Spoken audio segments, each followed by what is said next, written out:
welcome to Backpacker Radio, presented by The Trek. I'm your co-host, Zach Badger Davis. Sitting to my right is... Hi, I'm Juliana Chauncey, a.k.a. Chaunce.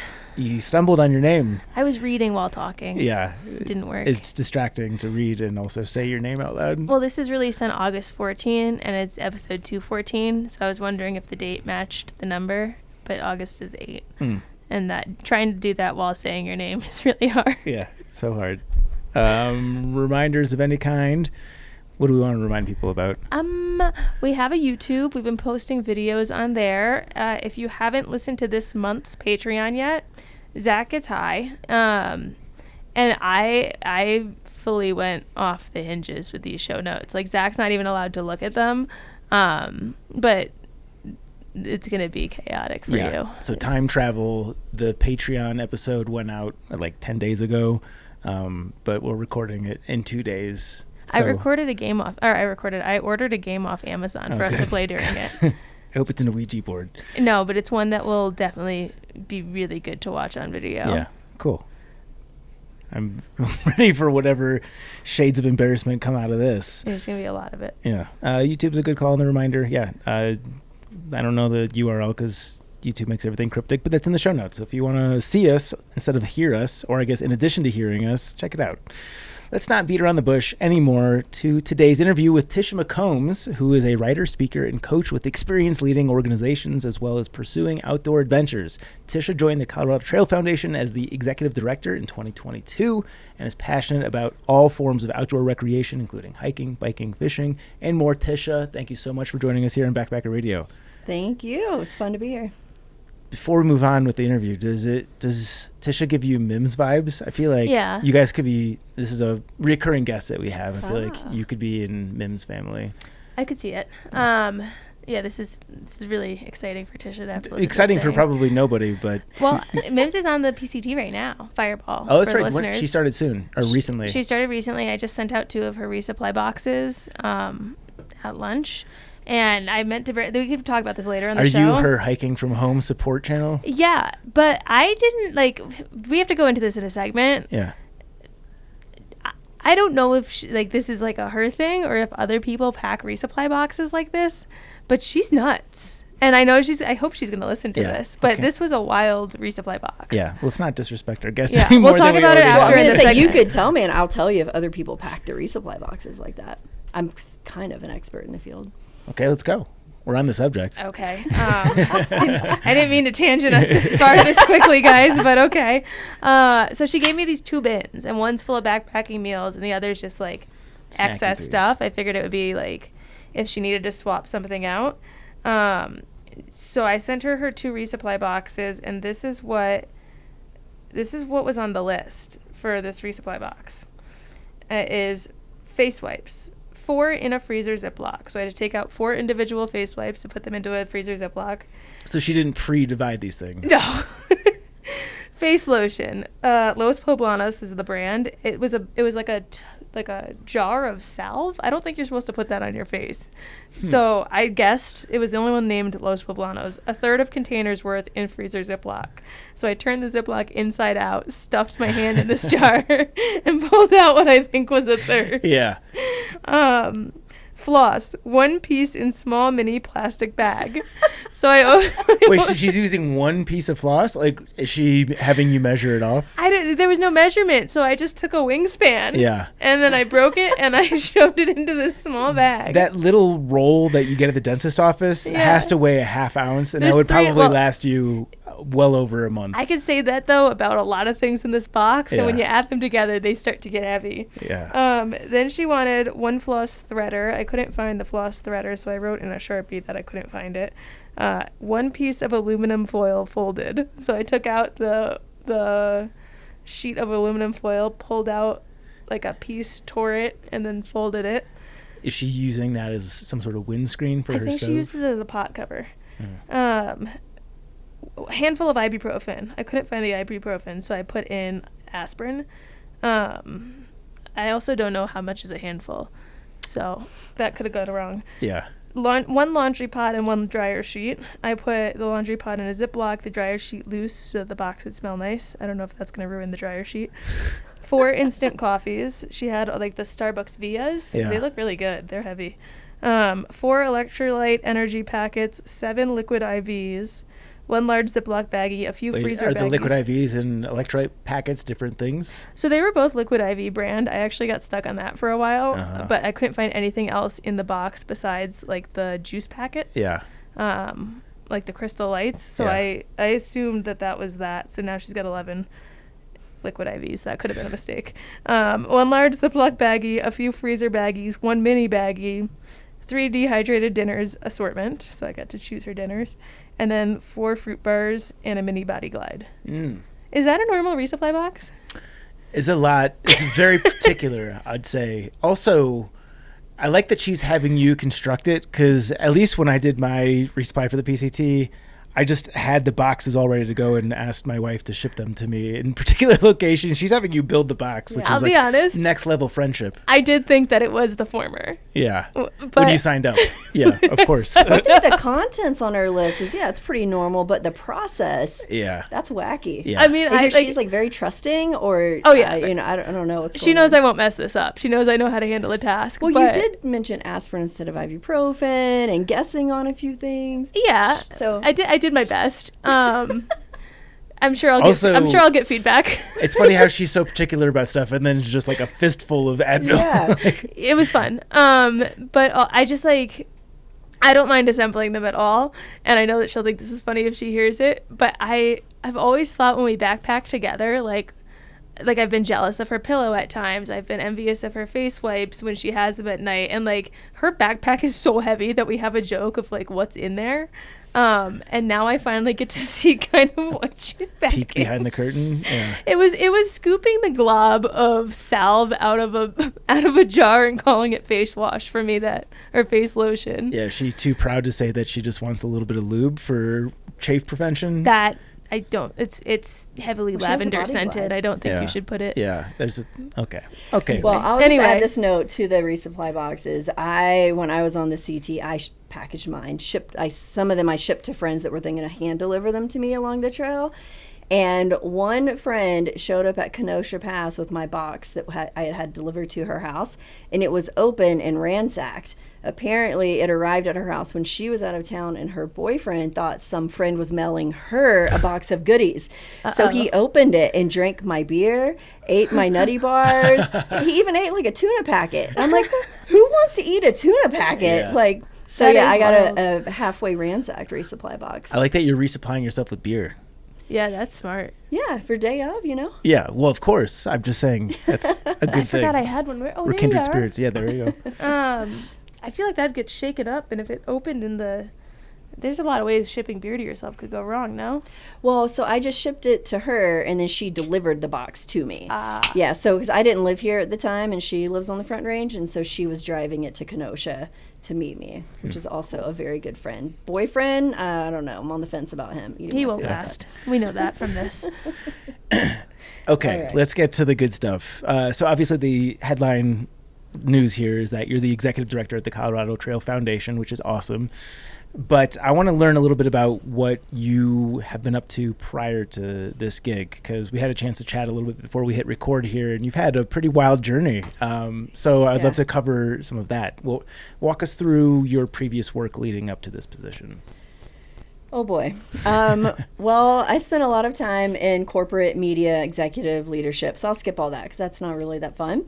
Other than it's definitely come into play later on in my career since I transitioned to nonprofit outdoor recreation work, because I don't necessarily manage a nonprofit. I think like a lot of nonprofit leaders do, because I definitely still have a sense of from running a large for-profit organization for so long. So we may be a nonprofit, but the goal is still to save money, make money where we can, put funding back to the mission in different ways. So that's important for that reason, but not that exciting to talk about.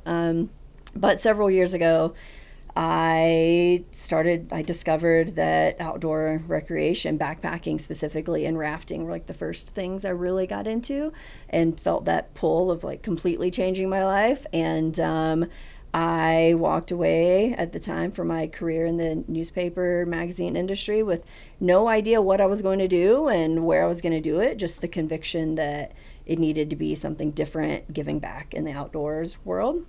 And so my first job, stepping in that direction, is I worked for a cooperating association that does operations for national parks, so Western National Parks Association, congressionally mandated nonprofits. There's a couple across the country, and basically we manage gift shops and some of the other operations of smaller national parks that don't have the staff to manage those themselves. It's kind of the general gist of it. So I had the California and Nevada region. So I got to live in Western Colorado and then travel to beautiful places in California and to different national parks and recreation sites. So aside from the travel, what does the day-to-day for that role look like? A lot of people management. So my career's really been about managing people. So all of the people that were on site in the national parks, working in the gift shops or managing the volunteers, I was managing the people that were managing all of those things. So yeah, so a lot of people management, conflict management, hiring, training, all that kind of stuff. But then sometimes, like, a couple of the parks were expanding, and it was about setting up new point of sale systems. It's all about creating merchandise for the stores. I mentioned to you earlier I had a background in creating merchandise and a passion for it. So yeah, a lot of that, creating fun stuff. So I've already complimented your hat. We should give a shout out to it. Check out the Colorado Trail Foundation store. It sounds like there's some new items since you've come in. Oh yeah. Yeah, it's a sweet Boko gear hat. Yeah, I was looking at. I mean, I even know what the map said. It's a little scraggy. I've read all the stuff. That's the new cool one. hat. Yeah. That one just launched. Is that not the one? This one isn't. So we've launched 3 versions of it. So there's 33 total segments to the Colorado Trail. So the idea is to change the map each time, do a small run. So small is 110 for us. So we do a run of 110, sell out. So this is the 3rd version. The first 2 sold out within less than an hour each. Whoa, damn. And this is the 3rd version, which, yes, has Little Scraggy and Buffalo Creek. I chose that because we do have a lot of mountain bikers that, really support the trail and support the foundation. So I wanted to kind of tip our hats to them. And I did trail work with the CTF there. Yeah. It's a good spot. So that's this one. This one I put it on the website over the weekend. So is this like a trading cards kind of thing where, because they're small batch, like I could be someone who has Hope Pass in mine and maybe like barely anyone else ever will? Yeah. That's pretty sweet. Sell it on eBay, get rich. Definitely. Yeah. Oh, hey, that's what I'm thinking. And then donate the proceeds to the CTF. We have all Clearly. 33. Oh, that would be a cool one. Yeah. For someone who needs 33 hats. Definitely. Okay. So when you're doing this work between Colorado and California, one of the best times I had in a national park between the two was in Arches. We had someone with us who knew how to climb really well and took us through U-Turn Canyon, which is just, you like take a left and it's almost like a secret passageway to it. Way better than doing something like Delicate Arch, which I think personally is very stressful. With all the parks you went to between Colorado and California, are there other things that people could do if they like going to national parks in those areas that aren't gonna be traffic jams, like Delicate Arch, like off the beaten path type stuff, or any like recommendations you would have to kind of disperse the crowd? Yeah, that's a great question. So keep in mind the parks that WNPA would work with are smaller. So there are parks that don't either need large enough staff or don't have funding for their own staff. So these are pretty small parks. So which can mean that they don't have a ton of traffic, and or there's not a lot of really options when so they're smaller, so to speak. So like Pinnacles, as an example, which is in California, that is a great park. It actually, oh gosh, I shouldn't have said this because now I don't remember the year, but not very long ago, became a national park because they met the volume limits. But honestly, everything there feels like it's off the beaten path, and it's not like, the Big Five of Utah or some of like the really, really large parks. Black Canyon in Montrose, that's another one that's managed by WNPA. So there aren't really, I wouldn't say there's a lot of things necessarily to do in the park, so there's not a lot of off the beaten paths, although Black Canyon is a favorite, so I could speak to that one. But no, I would just say on that note that just visit the smaller parks instead of just the big ones that everybody hears about, because you're going to feel more like you're off the beaten path and you're not having to share the trail with, thousands of your closest friends or buy a reservation or not buy, but make a reservation to get in. So, cool. Yeah. Okay, so you did that work. You said it was with a partnership organization to the national parks, yeah. And then from there, you were the executive director of a different nonprofit, correct? Correct. Tell us about that. Yeah, so I became the executive director of COPMOBA, which is the Colorado Plateau Mountain Bike Trail Association. So that's mountain bike trails in western Colorado. And you think FRUTA, the Palisade Plunge, for any mountain bikers out there, Grand Junction, Ridgeway, Montrose, Delta, the west, it's called the West End, but Euclid and Adorita, the western side of Montrose County. So yeah, all of those trails, Rat Trail Systems, FRUTA Trails, Palisade Plungers, kind of some of the more well-known ones. So yeah, I was there for a little over 4 years. So your organization was responsible for the Palisade Plunge? Mm-hmm. Is that the popular mountain biking trail in FRUTA? No, not the Palisade Plunge. The Palisade Plunge is in Palisade. Okay. Yeah, so FRUTA, so there's the Kokopelli Trail System, and Yeah. then there's 18 Road. So those are kind of the two, well, Kokopelli's in Loma, which is just a few miles further, but 18 Road is like the most popular trail system in FRUTA, which would be maybe what you're thinking of. But the Palisade Plunge starts on Grand Mesa and descends over 6,000 feet down into the town of Palisade. So that was a really long-term project that COPMOBA worked on with a lot of partners over the years. Mesa County out of Grand Junction, a big one. And yeah, finally constructed it, and it's open, and now you can go ride the plunge. And is that consistent with your description of your work primarily being managing people? No, so that was very different. So COPMOBA, I was the only employee. So like a lot of nonprofits, and especially those building trails, volunteers are doing a ton of the work, and COPMOBA is one of them. COPMOBA is almost 35 years old, so it's been around for a really long time. Built the Kokopelli Trail from FRUTA to Moab, also, and could be one that you were thinking of earlier. But pretty much all of that work is done through volunteers. So instead of managing paid employees, then it's managing volunteers and volunteer projects. And managing volunteers is a whole nother beast than managing people that are on the payroll. Yeah. What are some of the challenges associated with that? I imagine it's tough from a reliability standpoint, because when you're paying somebody, there's a different expectation versus when somebody's donating their time. Yeah. Yeah, there's a different, I believe that you can still have an expectation, because I look at things differently. I believe regardless of if you're paying me, if I told you I was going to do something, I'm now accountable to you. But that's not really necessarily a common way of looking at it, really, especially from the nonprofits, because they often look at volunteers. We obviously look at volunteers with gratitude, but it's often seen as, well, it's optional, and if they show up, great, and if not, they're just volunteers. And I do look at it differently, because I just think as a human being, if I tell you I'm going to do something, I do it, or let you know if I can't. So there's that aspect of it. But also, people that are volunteering are most often volunteering in something they are extremely passionate about. But being passionate doesn't always mean that you're skilled. And so what you can sometimes find are people that are really passionate about being part of a project or being part of a process, but they're not skilled in that area. And certain things like trail work, every organization I've been part of, we are very passionate about getting new people involved, and we'll teach you everything you need to know. But you may have someone that's volunteering to help manage your database, or help with bookkeeping, or help manage an event. And it's difficult because they're there because they're very passionate, but they may not have the business sense or the business skills that's needed to do the job like a paid professional would. But you have to find ways to use what they can give, because the organization needs it. But also, I just think it's really important that if somebody says, I want to give my time and energy to your cause, that you find a way to let them. Mm-hmm. That's just something that just drives everything that I do. Like, if you want to volunteer, I'm going to find a way for you to volunteer. Have there been any big oopsies due to that you can now look back fondly on and giggle? Due to the volunteer aspect of it? Like how you said some might not have the necessary skills. When you say things like databases and all that, bookkeeping, it just makes me think there could be room for some pretty funny mess ups to work their way in. Yeah, nothing particular comes to mind, because what that means is, like, for myself, or like at Colorado Trail Foundation, we're very similar, but we have a larger staff.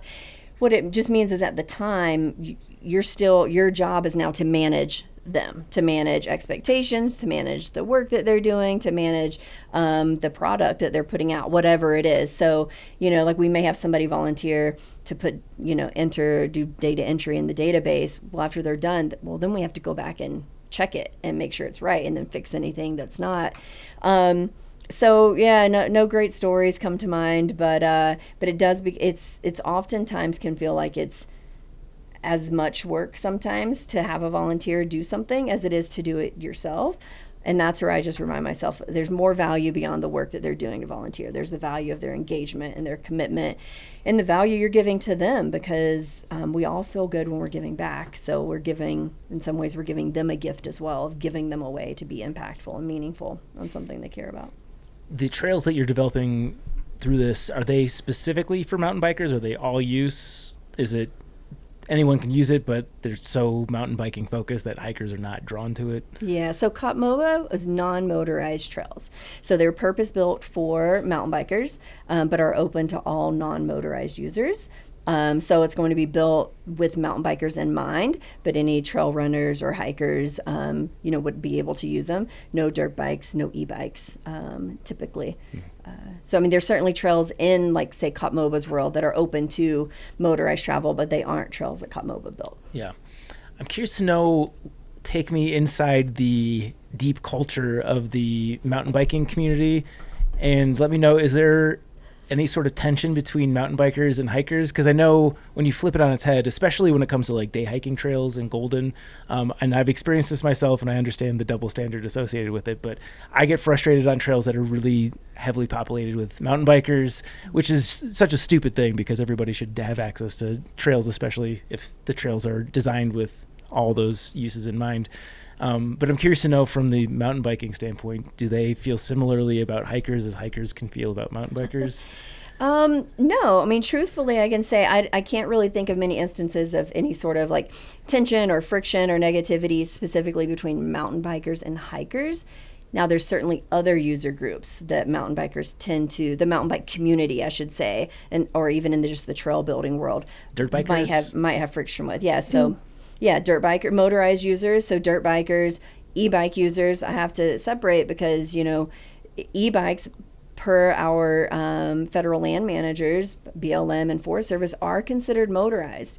That's not a decision that anyone on the local level makes at KOPMOBA nor at Colorado Trail Foundation, but we are the ones that are out there on the ground and building the trails that we then try to protect from uses by users that it's not legal for them to be on. So anyway, e-bikes are a little bit different than dirt bikes, but yeah, motorized users, hunters, sometimes depending on like if a trail is being built in an area that is seen as a prime hunting season, hunters don't often, understandably, want people riding their bikes or necessarily hiking through their prime hunting grounds. So definitely some friction there.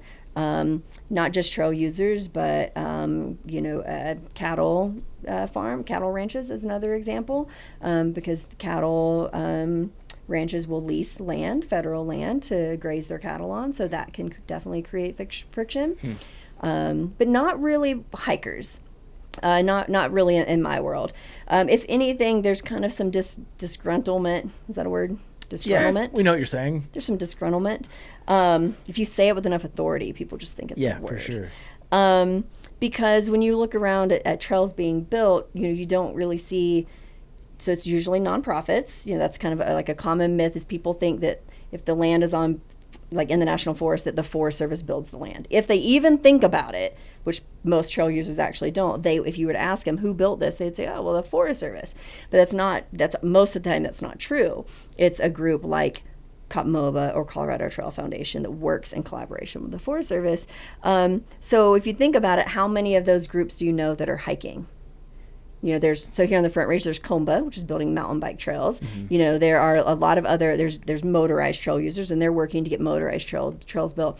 But there is a feeling in the community, in the trail world, that some trail user groups kind of carry the weight of getting trails built. So a mountain bike organization might build, hundreds of miles of trail that is open to hikers, but you don't really see hikers necessarily coming together to raise money to pay professionals or volunteers to go and build trail. That's just less common.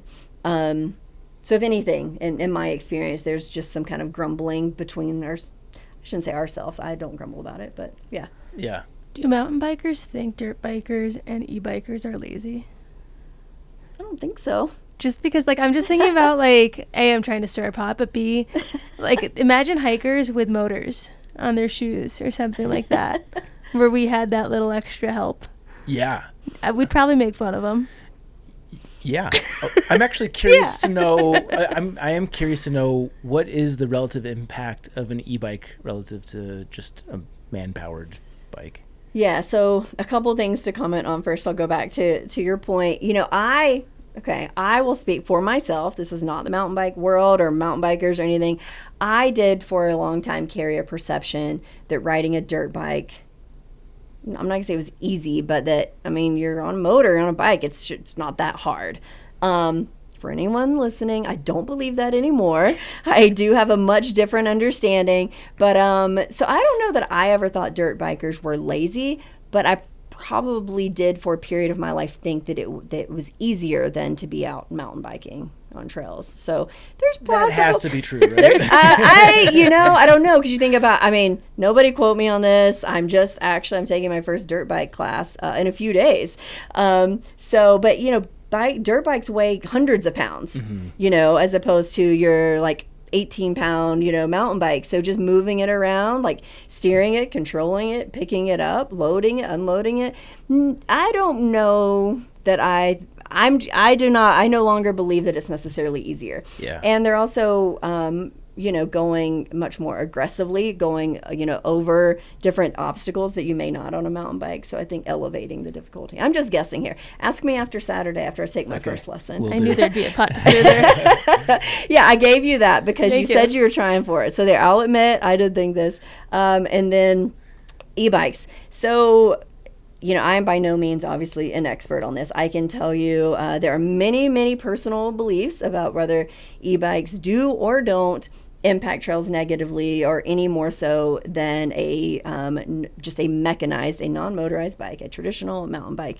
I have read studies that say that they don't have a greater impact. When like these conversations go into more depth with mountain bikers or people that are very educated in the field, the arguments tend to go more towards not like if you take your e-bike and ride the same section of trail that I'm going to ride my traditional bike, that there's going to be more damage, but it's the fact that on an e-bike you're increasing accessibility, so you are going to ride more miles of trail. So it's more a quantitative impact. You're going to ride maybe 40 miles of trail instead of 18 that you would have on your mountain bike. So you as an individual are going to have a greater impact because you're on an e-bike. Not necessarily the e-bike itself is damaging the trail. That makes sense. The impact is relative to the distance that you cover. You're covering more distance on an e-bike, more impact. Right. Yeah. Or it's going to mean that it could mean if all trails that are currently non-motorized single track were open to e-bikes, and there continues to be a strong encouragement and push for people to get e-bikes for various reasons. We now have the state rebate policy that offers a rebate back for people buying e-bikes, and they just become more affordable. Let's say that however many more people have e-bikes a couple years from now, it doesn't just mean people can go further. It just also means more people can get to these areas that might see, 200 mountain bikers a year, and now that area may see 1,000. Have you ever been on an e-bike before? I was thinking in my mind, are they the same ones that are kind of like the scooters that you rent, like the red ones around town? They look like bikes, maybe slightly larger, but they're motorized. Like they can be man powered 100%, or it can be totally not totally. The one that I rode, at least, you still had to assist at some capacity. But I've been on the red ones that when you pedal, it's like pedaling on steroids. Yeah, where you feel like a light push, but you go further. But you have to pedal to make it do that. That's an e-bike. Interesting. What are the rebates Colorado is giving on buying them? Yeah, I'm not super sure. So I just bought my first. It's an e-cargo bike that I bought for like tooling around town, but then Also, just doing some longer trips. So I actually had a cervical spine injury a few years ago, and I had surgery, and I can't ride a traditional mountain bike or road bike anymore, which is a huge impact to my life. I mean, mountain biking was my career and my life, and I road biked and mountain biked every day. So it's a big deal. I just bought my first e-bike a few months ago, and I was kind of waiting for these rebates to come out. So that's really why I'm familiar with it. I believe it's something like, and it's all income based. So it's, I think it's something like if you're just one individual, one person in your household, it's something like $47,000 a year. And then two people, $57,000, I think something like that. You get no rebate if you make your income is higher than that.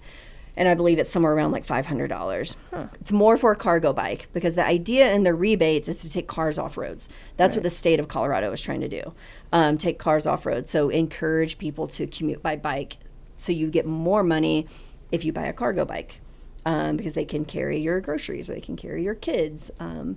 So, yeah, but I didn't get one, unfortunately, but I still have a really rad e-bike, so...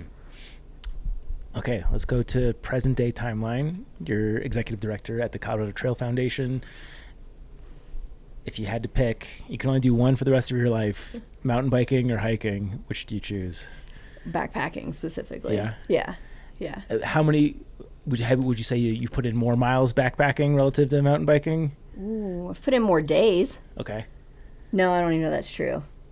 Man, I don't know. So, again, my life completely changed after my spine surgery. I mean, before that, I quite literally mountain biked and road biked both every single day for, a handful of years. So, I don't know about time, but I can tell you that if you took away my injury and I could just ride a bike, I would take bikes if I had to pick. Okay. Yeah. How does the spine injury affect carrying a backpack?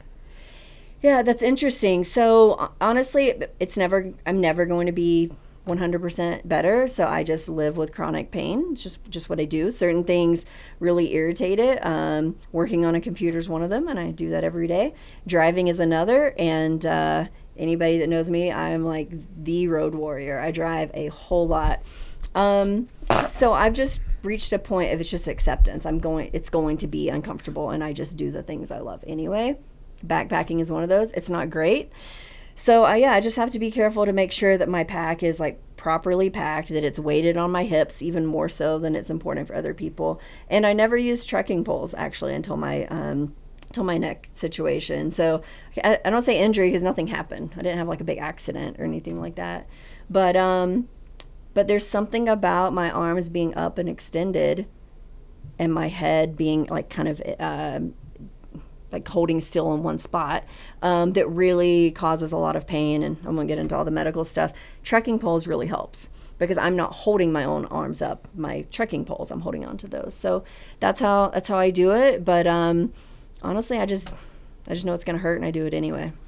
Do you have a preferred pack that sits well with like bearing the weight on your hips and how you like to have it set up? Yeah, so I'm Team Osprey all the way. I've loved Osprey as a company and their packs for a really, really long time. So I have an Osprey pack. So I backpack and also pack raft a lot. And so pack rafting, specifically, I can carry my raft when I backpack. And I have packs for all of those, and they're all Osprey. The only exception is that I actually won a trip to Germany several years ago from Deuter, the pack company. I was actually going to tell you it's the first time I e-biked, as we're going to go mountain biking in the Alps, and we show up and they had e-bikes, and I was like scoffing. I was like, Send me home. I'm not going to ride an e-bike. I'll tell you what, I'm very grateful for the e-bikes in the Alps. It was like a whole another level. So Deuter gave me several packs through that as well. So I still use those, a day pack, a Deuter day pack, different variations of the Osprey packs because I love them as a company. And the hip belts are great and they're super comfortable. So I'm obviously very biased, but when I think of the Colorado Trail, I think of a hiking trail from Denver to Durango. Obviously, it's a multi-purpose trail. The cyclists use it as well. I know they have to avoid the wilderness sections. In terms of how you view the trail from the CTF standpoint, what percentage of the thought process goes to one sport versus the other? Like, in terms of questions that you get, how hiking versus cycling focused is it? In terms of constructing the trail? How much are you thinking of hikers versus cyclists? I don't even know the right way to phrase the question, but hopefully I'm getting the broad strokes across. Yeah, and I'll add too, currently also 90 miles of the trail is open to motorized travel. So there's a big chunk of the trail that is open to motorized, so dirt bikes and or e-bikes. If you've hiked the CT, you're already aware of that. You know which sections they are. Well, it's not the clearest. I'll say stupidest thing of the week, stupidest thing of the trail when I was hiking it. I don't know if I've ever told you this. It didn't say in the guidebook that they allowed motorized vehicles. And I gave a guy on a motorized vehicle a really hard time about not being on that trail. And he had to pull out his maps to show me that he could, and I still didn't believe him. Uh-huh. And I don't think he listens to this because I've never heard from him since. Are you officially apologizing? No, but I am ashamed. Yeah. They're not ashamed enough to apologize. I'll apologize if he ever finds me. He definitely deserves an apology. If my life is in danger, I will get on my knees. Like if he asks for one, I'll give it to him. I had the best of intentions. I just... Because this was right after we had talked about like the ribbon track. We did that episode with Viking. I'm out there. The trail's all torn up. And I hear these motors. And this guy comes up on a dirt bike. And I'm like, get off the trail. Get off my lawn. So when I need a trail police, I'm going to call you. Thanks. I do a good job at pretending I know what I talk about, apparently.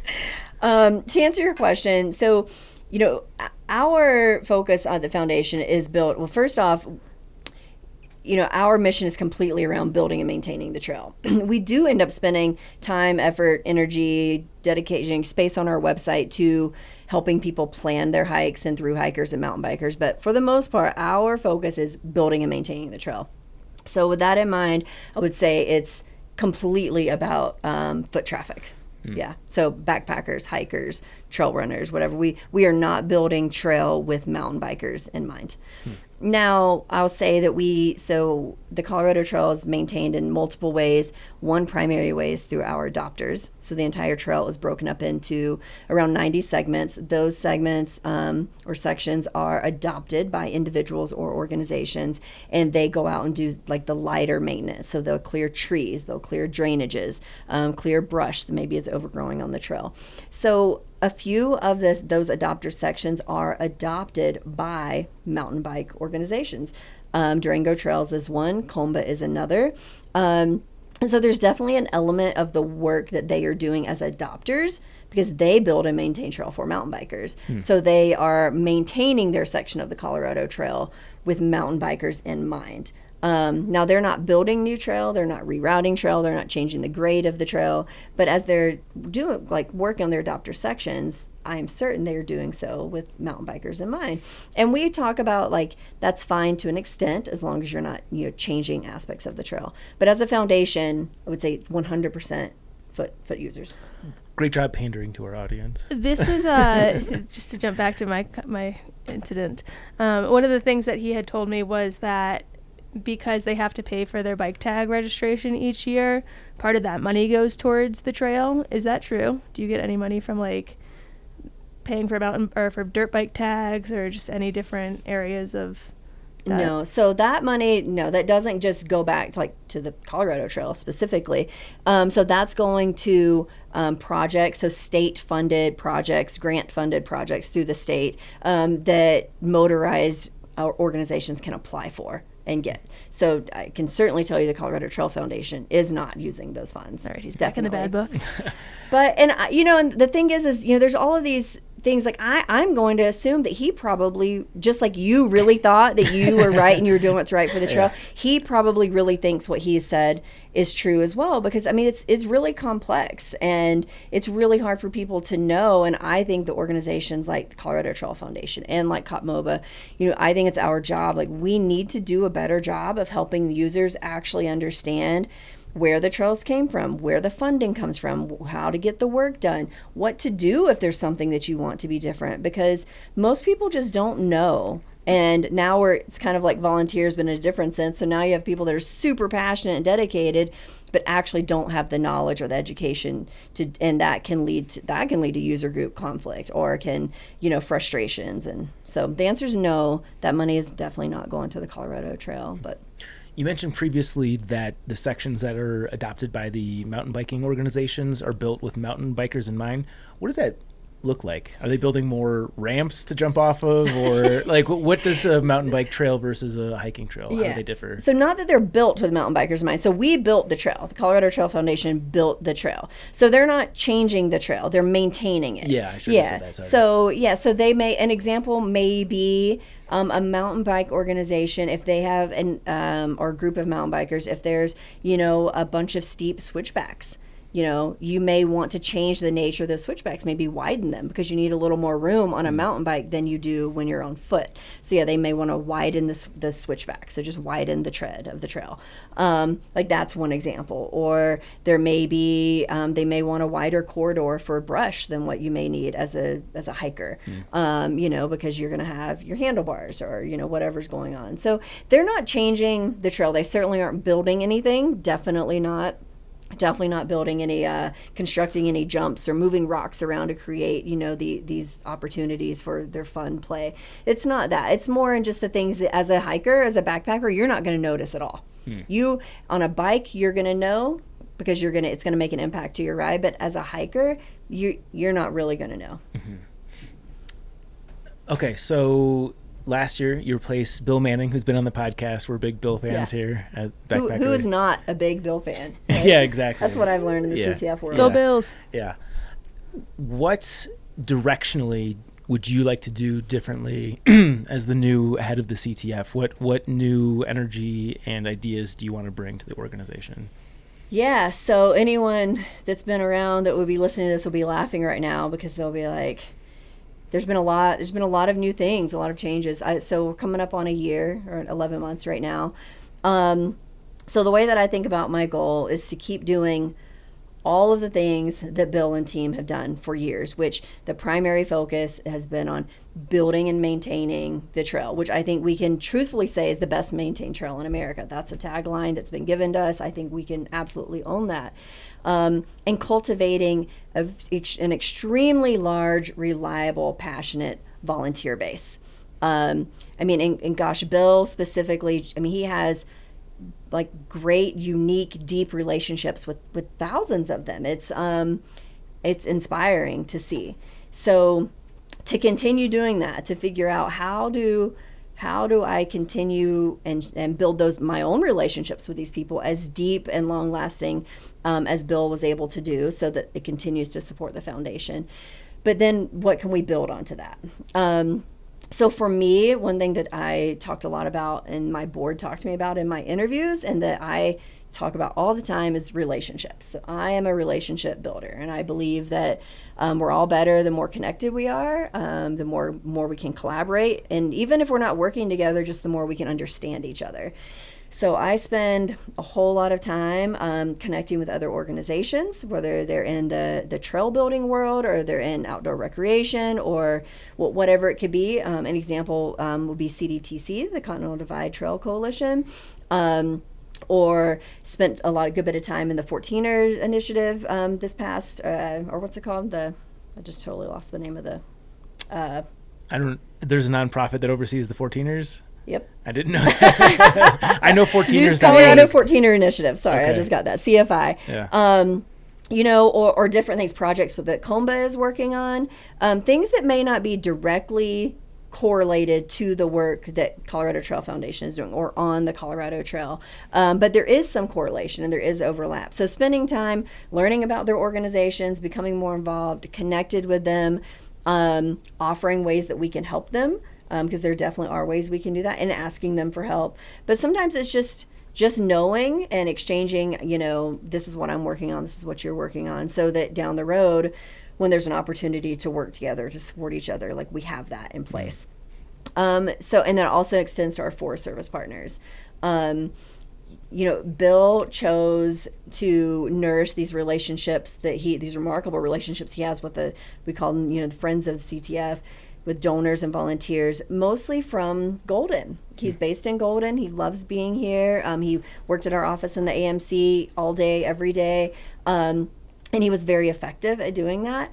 I am definitely much more of a travel, go, be there in person. I said I was a road warrior. I mean, I drive all over the place. So being out of the office, being in the field with our Forest Service partners, all of the different national forest and the ranger districts across the state that we work with, it's really important to me and to the foundation for us to have strong relationships with them, because that's how, when there's a project that we think that needs done on the trail, it takes a lot of time and work and energy to get projects on in front of our Forest Service partners, but also to get them approved for us to do. And the stronger relationships we have, then the more we can do that, the more quickly we can do it, the more efficiently, the more partners we have. Like, we just had a trail crew a few weeks ago, and while I was out there, there was I'm not sure what his title is, executive director, president, but Cloud City Wheelers, which is a motorized group, came out and brought 2 pieces of their equipment, like motorized equipment, to haul materials up to the crew site for us. Like, if we had been doing that, it would have been a whole lot of work and a whole lot of time. So that's a partnership. A partnership with an organization that in theory isn't really in any way connected to or shares a mission with Colorado Trail Foundation.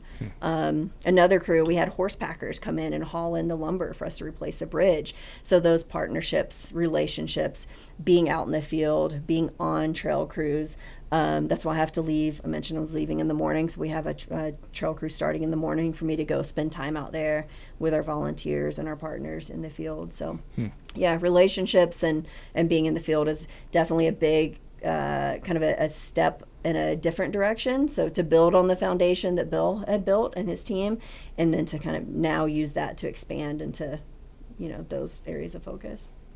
When you talk about donations, my brain likes to think of things in ways that I can picture. And this is a really hard question because there's obviously parts to all of it that don't make it so simple. But is there any sort of example you could give that would be like X amount of dollars helps maintain X amount of trail for X amount of time, that could help you visualize what kind of money it takes to maintain something like this? Yeah, it's tough, and there's definitely numbers out there. Like, if you Googled it, you're going to find numbers too, and those are typically based off of paid construction or paid maintenance by expert. There's lots of trail building organizations out there. And the unique thing for Colorado Trail Foundation is it's almost completely all done by volunteers. So I can give you a few numbers to help with that. You could break down the math maybe, but so we have around 20 trail crews a year. We have exactly 20 this year, volunteer trail crews. Right at 350 individual volunteers on all of those crews. And those include replacing several bridges, doing a lot of other work. And our total estimated cost for those crews this year is $69,000. Each of those crews last anywhere from, most of them are 4 to 7 days. There's a few one-dayers in there. So yeah, we could certainly break that out by number of people and number of days, but our crew season, for us to do approximately 20 crews, cost us $69,000. And I know when I get the letters coming, when you sign up for a trail crew, sometimes there's a fee associated or a cost associated. Can you break down the why behind that for someone who maybe wants to help but doesn't have a high expendable budget to pay? Yeah, so, and this goes back to the previous question, a few more things to add to that. What's different? What's the current vision? So another big area, because I don't want to forget, is that an extended focus on engaging with trail users, because, we, like many nonprofits and organizations, we have volunteers and donors that are potentially aging out. They're getting older. So how do we replace our volunteers and our donors and our board members? And so my belief is those are going to come from current trail users. And so we as a foundation have to engage with them now by giving them what is important, which is often information on the trail and support on their thru hikes or whatever they're doing. And then those become future volunteers and donors. And that area of focus has not been something we've done in the past. And there's a lot of ways we're doing that. Regarding paying for trail crews, that's another big change this year. So CTF has historically charged for you to be on a trail crew. So what you're doing is you're paying to offset a portion of those expenses. And it ranged depending on the length and the impact of the trail crew. But I believe in previous years that it was anywhere from $30 to $50 per person.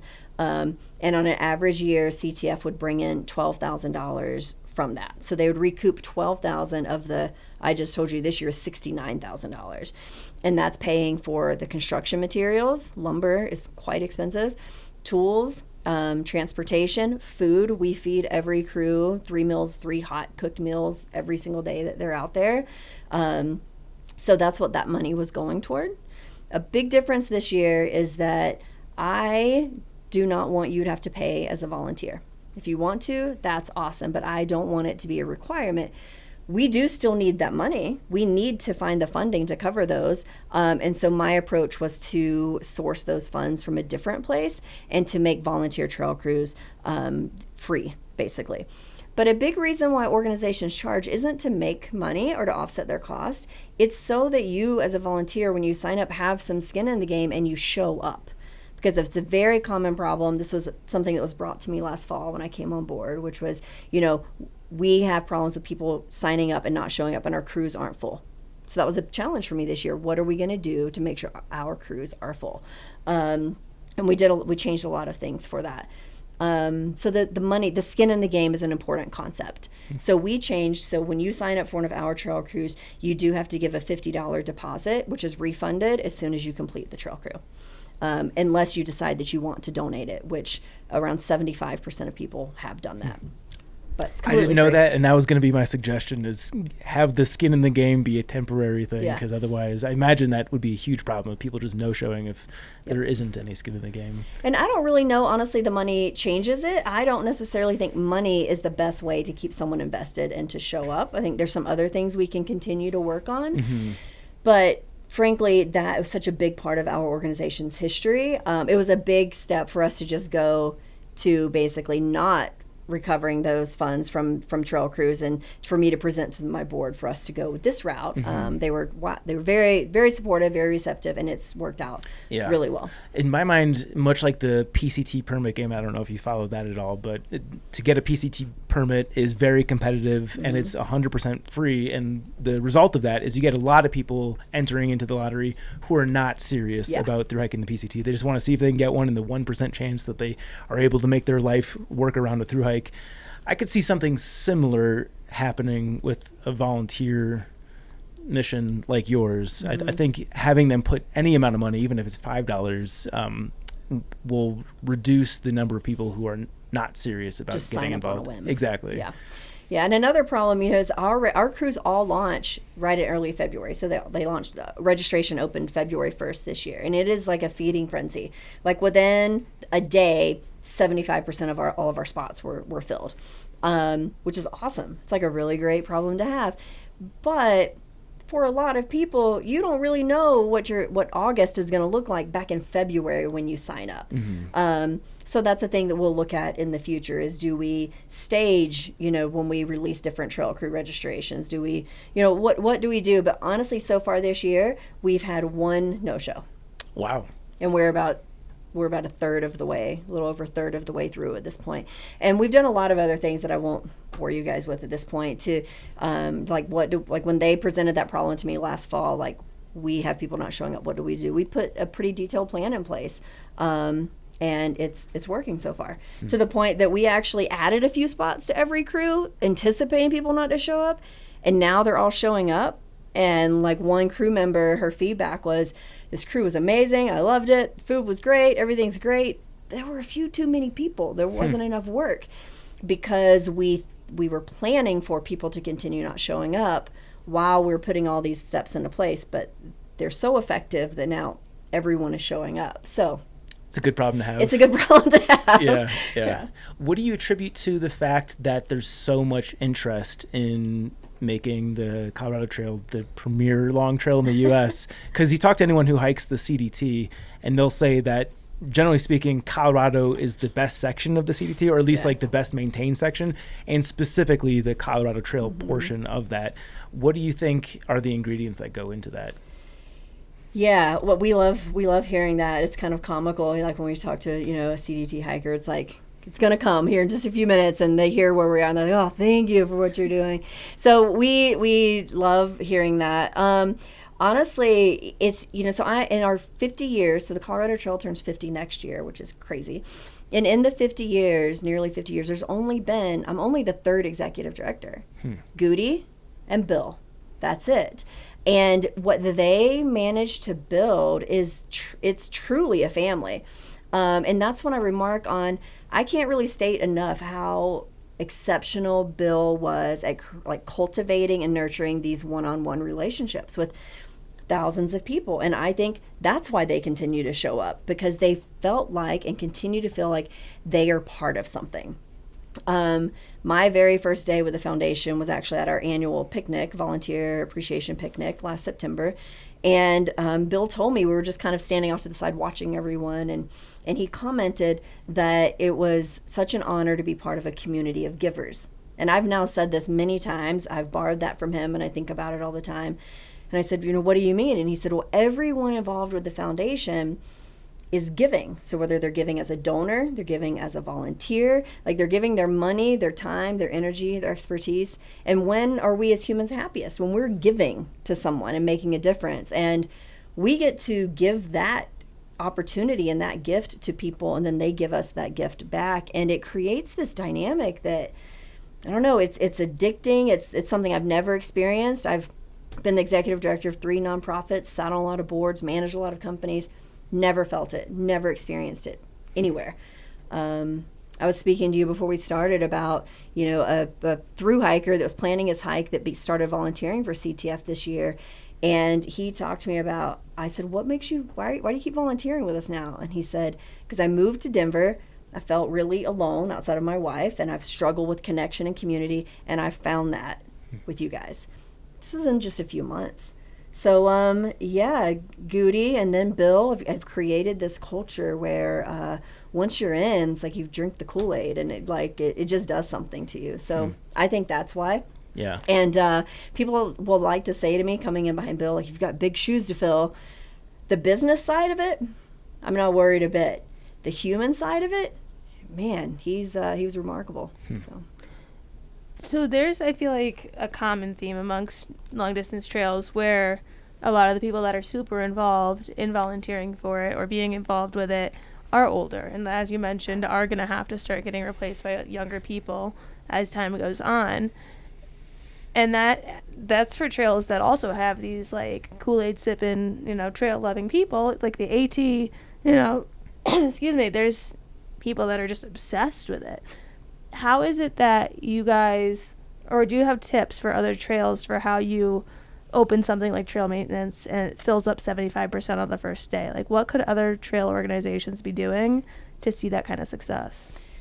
Yeah, so I totally had something in my head that I was going to say to you about, average age. So I was also going to mention the average age of our volunteers is on a trail cruise only 55. And I say only because if you're 55, you still have a long time you can keep volunteering and giving back. But I found that very interesting. It's like 51% male, 49% female, and then average age is 55. So it's interesting to think about those stats. But I would say, for us, the trick has been people, or one part of it, I would say, is like becoming a family, and it has become a family tradition for many, many of our volunteers. So I was on a crew a few weeks ago, and our crew leader, whose name is Glenn, his son and his grandson were on that crew that day that I was there. And the grandson was Glenn's 30th family member he had brought to a trail crew. And his son, who was there, had been to his first trail crew when he was 11. So then that son brought his son to his first trail crew, and he's 11. So when I'm out there, there's 3 generations. They're all there together. There were 2 of those families on that one crew. Another grandfather, son, grandson. So I think just making volunteerism something you can do with your family. We encourage it. We don't have a minimum age. We do have a requirement that if you're a minor, that you're accompanied by an adult for at least your first trail crew. So parents can bring their children, or siblings can come with each other. It's extremely easy to begin volunteering. You don't need any skills. We try to make it really, really comfortable, like to enter, like that entry level volunteer, so it's not intimidating. A lot of people probably say the food, feed them well, you know, the really great cooks. So I just really think it's about letting people actually feel like it's part of their family, that they are part of a family, that's the key. So yeah, whatever you can do to, you know, really nurture the relationships to get people to come back, so it starts creating those repeat people. And like that was my first CTF trail crew, but because I was surrounded by families that had been doing this together for years, I felt like part of the family. I wanted to bring my son out there. I'm like, you know, I want to be part of this magic. Off the cuff, that's what I got. I think that's clever, because I think objectively a 10-year-old is not going to be able to do much in terms of physicality relative to someone who's older, who's got more muscular development. But you're instilling that culture in that person that they might come back when they're 18, 25. I think just getting them indoctrinated in the culture probably pays benefits for many, many years. Yeah.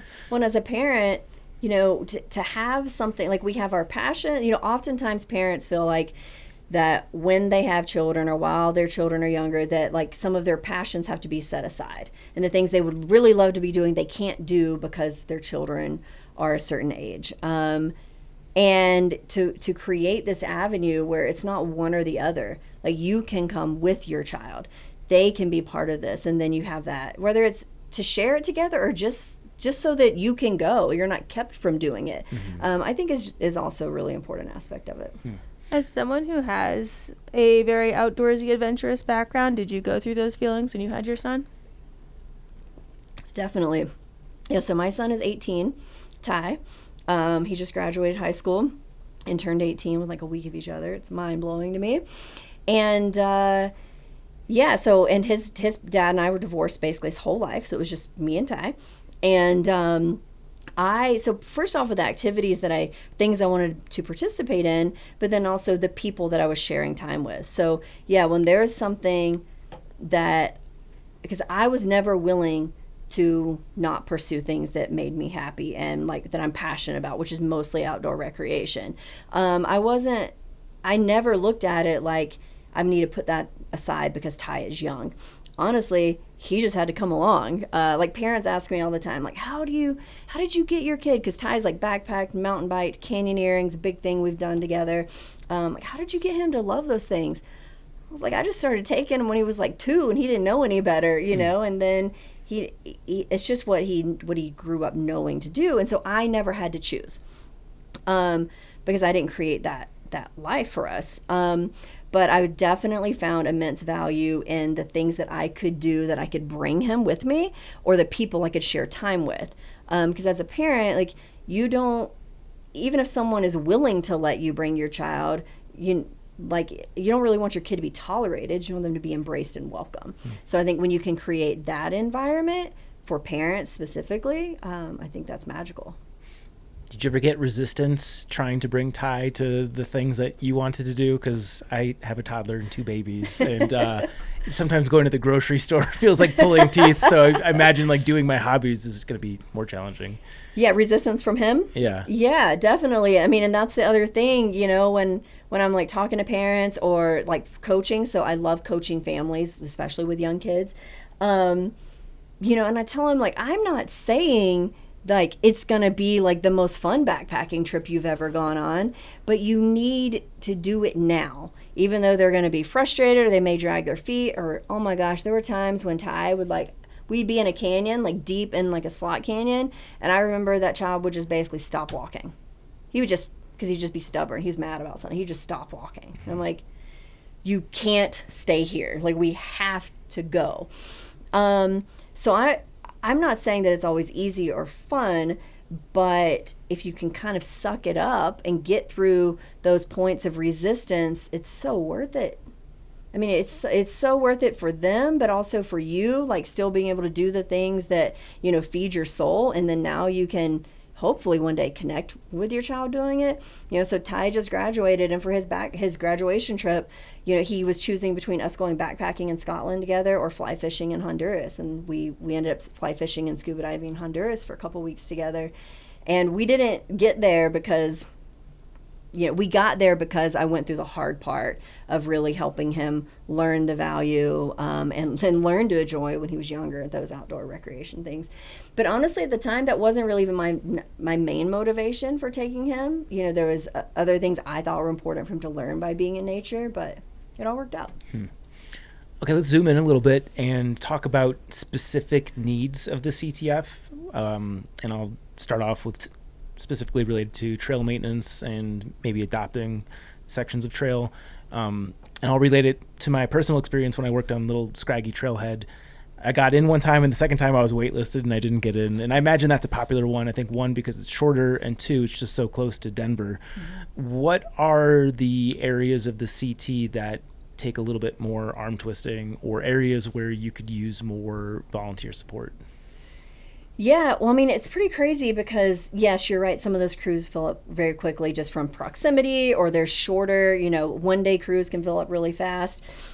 But like we had a crew this year that Illinois Creek is the name of the crew and the location, and it's a backpack only. It's in the wilderness.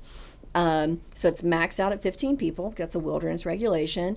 But you are carrying in all of your gear, like you're a backpacker, plus you're carrying in all of the tools and whatever you need to work on the crew. They are tough. There's no fancy base camp and hot shower and any of that stuff other crews have.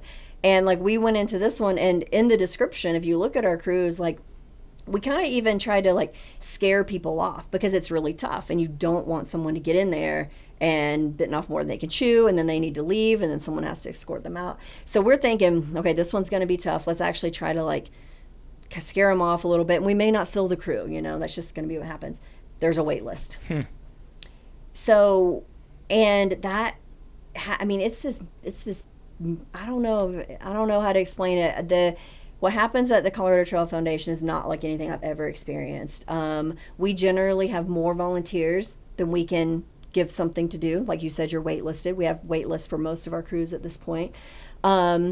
And our donor family is so big and so consistent that it consistently funds the work we need to do. And it's this magic sauce that just doesn't exist. And I'm so fortunate. So, I would say like this year specifically, we do have 4 crews in one location. Foosis Creek, which is a backpacking crew. It's one location. So about the only crews you could even get a spot on right now, or 2 of those have maybe 1 or 2 spots. So I would say that just because I think having 4 crews in one spot kind of diluted the number of people that wanted or were able to work in that area. But really, our crews are full. The biggest area of opportunity, it's, the question is, well, what is limiting our capacity? What keeps us from having more trail crews and doing more work? Well, the first thing would have been relationships with our Forest Service partners, but we're nailing that. Our partners, we have close relationships, we have projects to work on. But the number, like the top limiting factor is trail crew leaders and cooks. So it's people that are willing to take on that leadership role and be responsible for the team, and then someone to go and volunteer and cook at camp, which I think is like the funnest job. Everybody loves whoever's giving them food, you know? And that just goes back to, we as a foundation need to do a better job of letting people know that that's an opportunity. So that's a different, like talking about things we're working on differently now. Really letting people know what the volunteers opportunities are besides working on a trail crew, because there are a lot of other opportunities. So being a cook, that's the thing we're most limited by. So we have a cook apprentice program now. So anybody that wants to go hang out at camp in a beautiful spot and help cook food for people for 4 or 5 days, like there's a place for you to volunteer. And I think that's really cool. So the cooks and then crew leaders has been a thing, but we have a number of apprentice crew leaders in place now. So you mentioned that the food was one of the biggest draws for the volunteers. Is there one particular meal that stands out to you of a crew that you've been a part of that has been like, damn, this meal is awesome?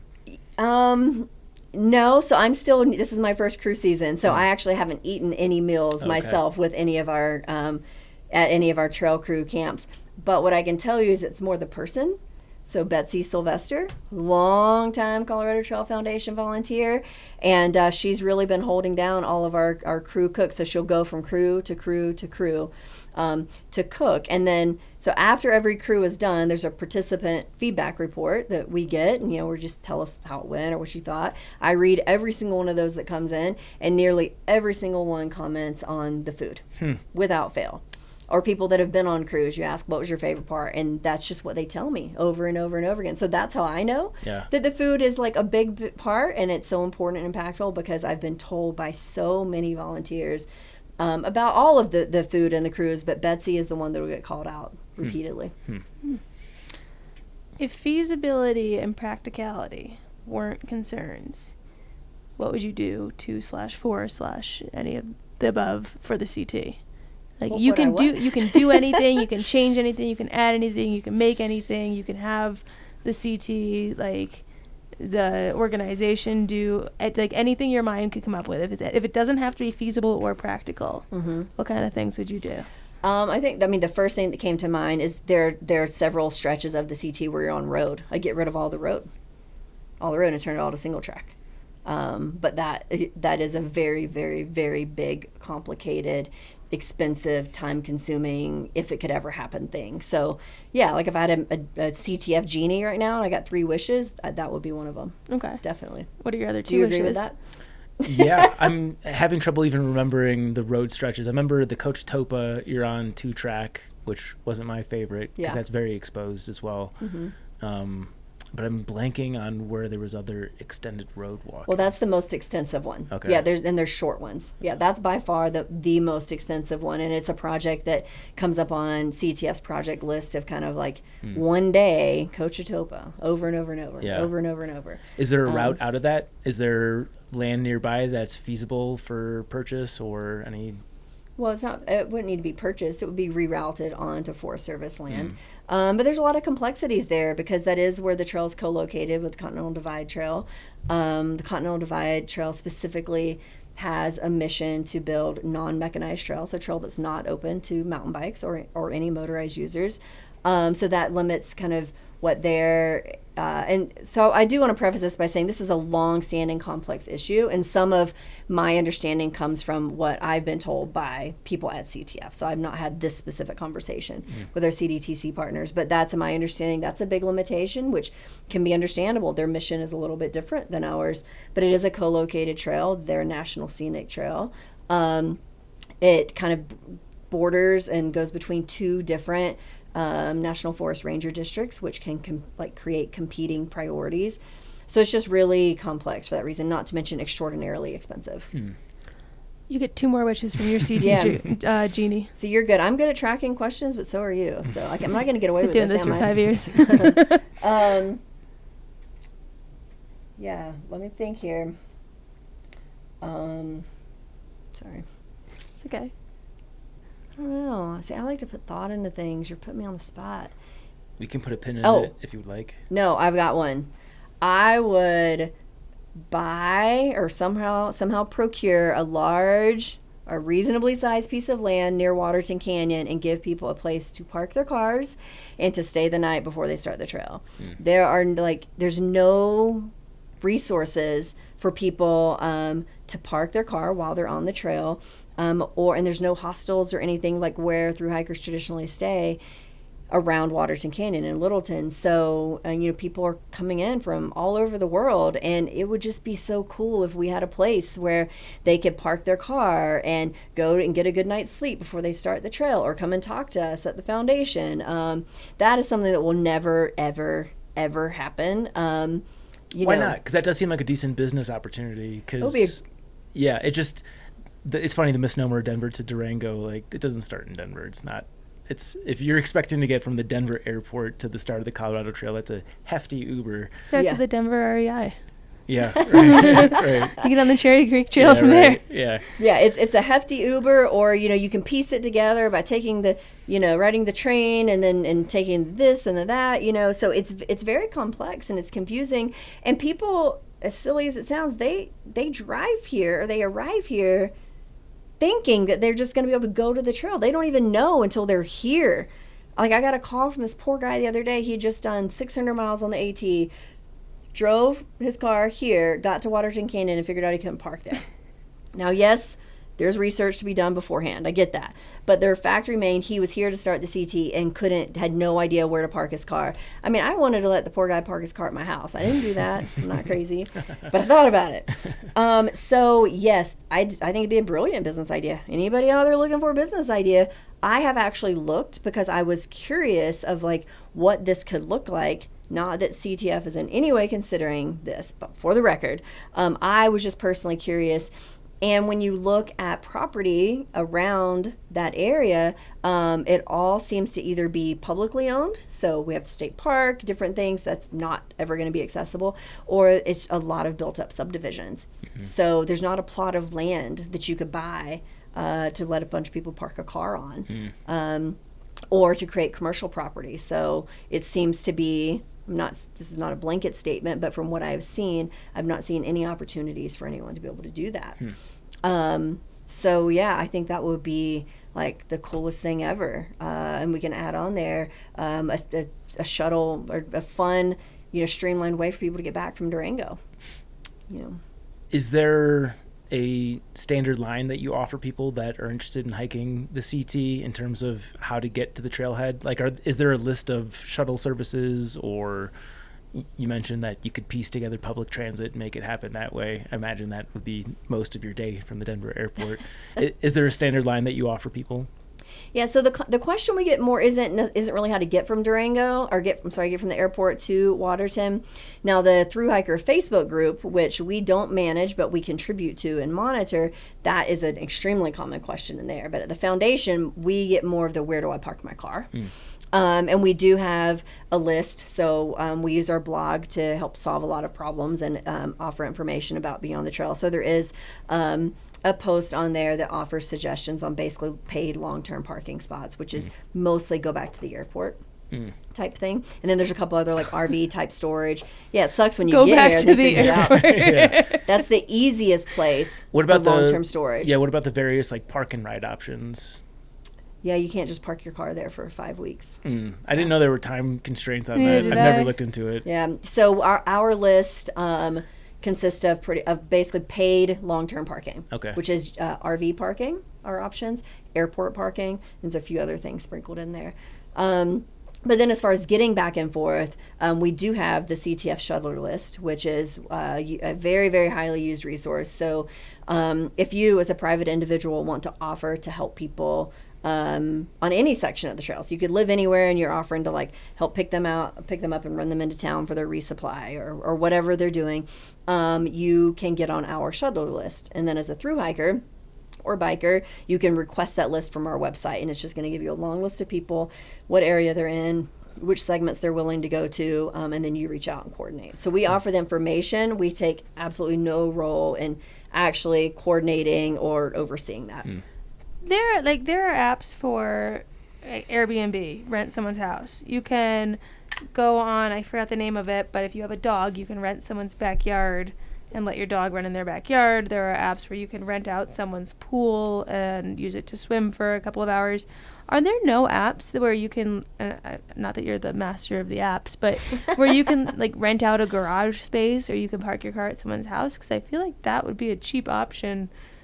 And if it doesn't exist, someone should make that. Yeah, I don't know to answer your question, although you can call me master of the apps if you'd like. I'll put it on my business card.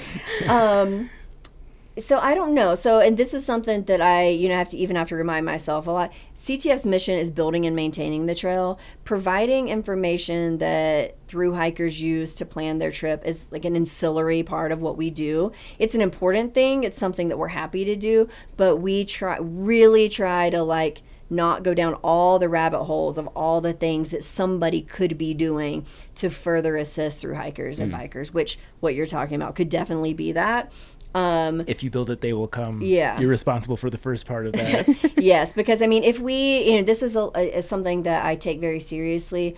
Like for that, Bill and I have talked about several times. Like he was him and our board were very, very focused on building and maintaining the trail. Any of us, whether it's for profit or nonprofit, but mission creep is a very real thing, and it's a slippery slope, and through hiking is really exciting, and backpacking, that's why a lot of us are here. So it's for me, and I talk to my team, like people ask me, what's one of the hardest things for you about your job? For me, it's like restraining myself from going down too many different paths that are about supporting trail users.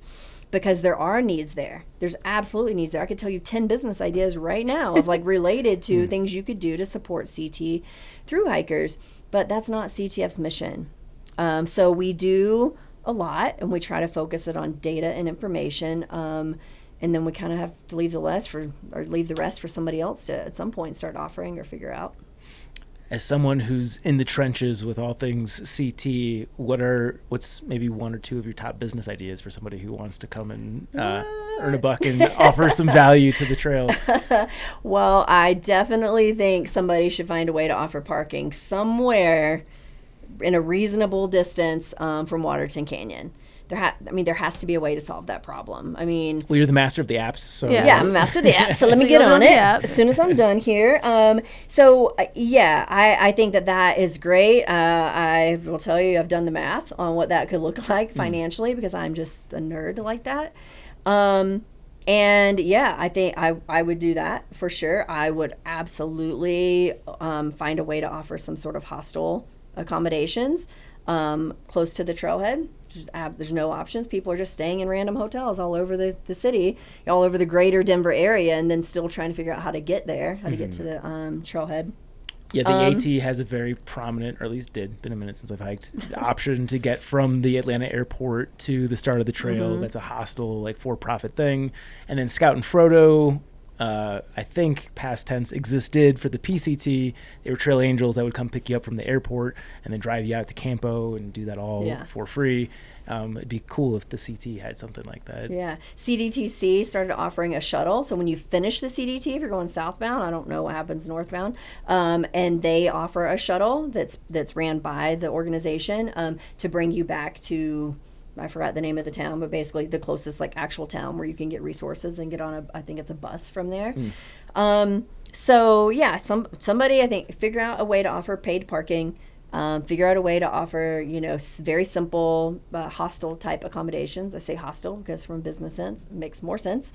CT planning, people would pay you to help them plan their trip.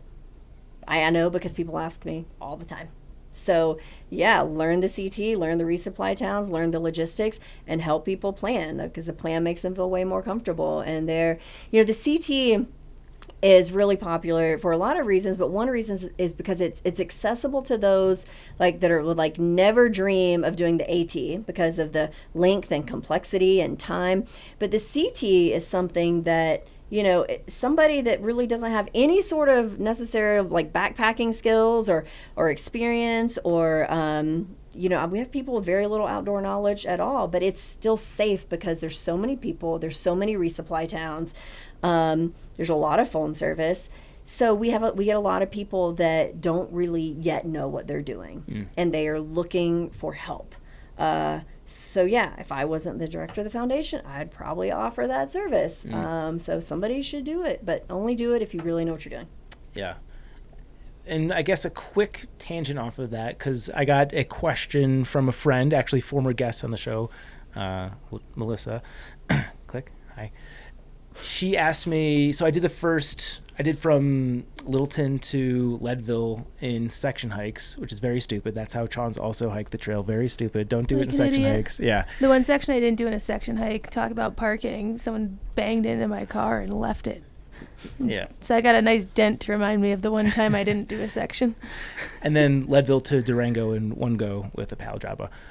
But her question was if there was anywhere on trail that she needed to send resupply or mail drops, or if she could just resupply along the way. And since I had done the first how many ever miles in sections, I felt like I wasn't necessarily 100% well suited to answer that question. Is there, for that particular question, do you have a mode of thinking on it? Yeah, it's kind of widely believed, that you can do the entire CT without sending a resupply box. That was my advice. Yeah. Okay. Yeah, I mean, some of them it might be like a longer hitch, or you may have to we have to be comfortable hitchhiking first off, and it may take a little bit longer for you to get a ride. But by longer, it might mean an hour instead of like a minute and a half. You know, like if you're outside Leadville, it takes like 30 seconds to like hitch a ride into town. Yeah. But especially with more and more resources popping up, more towns or companies that are close to the trail, really expanding the resources that they're offering, like the new, I forgot now the name of it, but it's the new store at Monarch Crest this year. They're a great example. Like they've greatly expanded what they offer to thru-hikers. Lake City as well as a town has like come together and like made these plans for like, and now really built out what the store there offers. So even where there were gaps or like less desirable options before, I think that's continuing to change and evolve because the towns are really figuring it out. Yeah.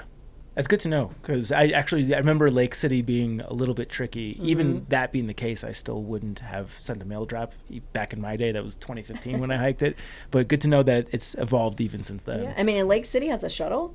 Lake City has hiker dinners. Like I think it was last night. It was like a town spaghetti dinner, and I was like, "What?" So there's a shuttle that goes from where the trail crosses to town. I'm not going to speak to exactly where their shuttle goes because that's again not our thing. Yeah. But they have been posting a lot about the new Lake City shuttle. Okay. So I'm going to assume that's what it's doing. Yeah, that was by far and away the longest hitch for us. I think to get from the trail to town took us, I think, close to 3 hours. Getting back to the trail was not so difficult, but yeah, that was a long hitch for us. Yeah. And I don't know if you've seen on our website, there's like an annoying pop-up right now. Like if you go to our website, you're going to get a pop-up that's like, are you going to be on the CT this year? Tell us your plans. That's new. It's a very new thing.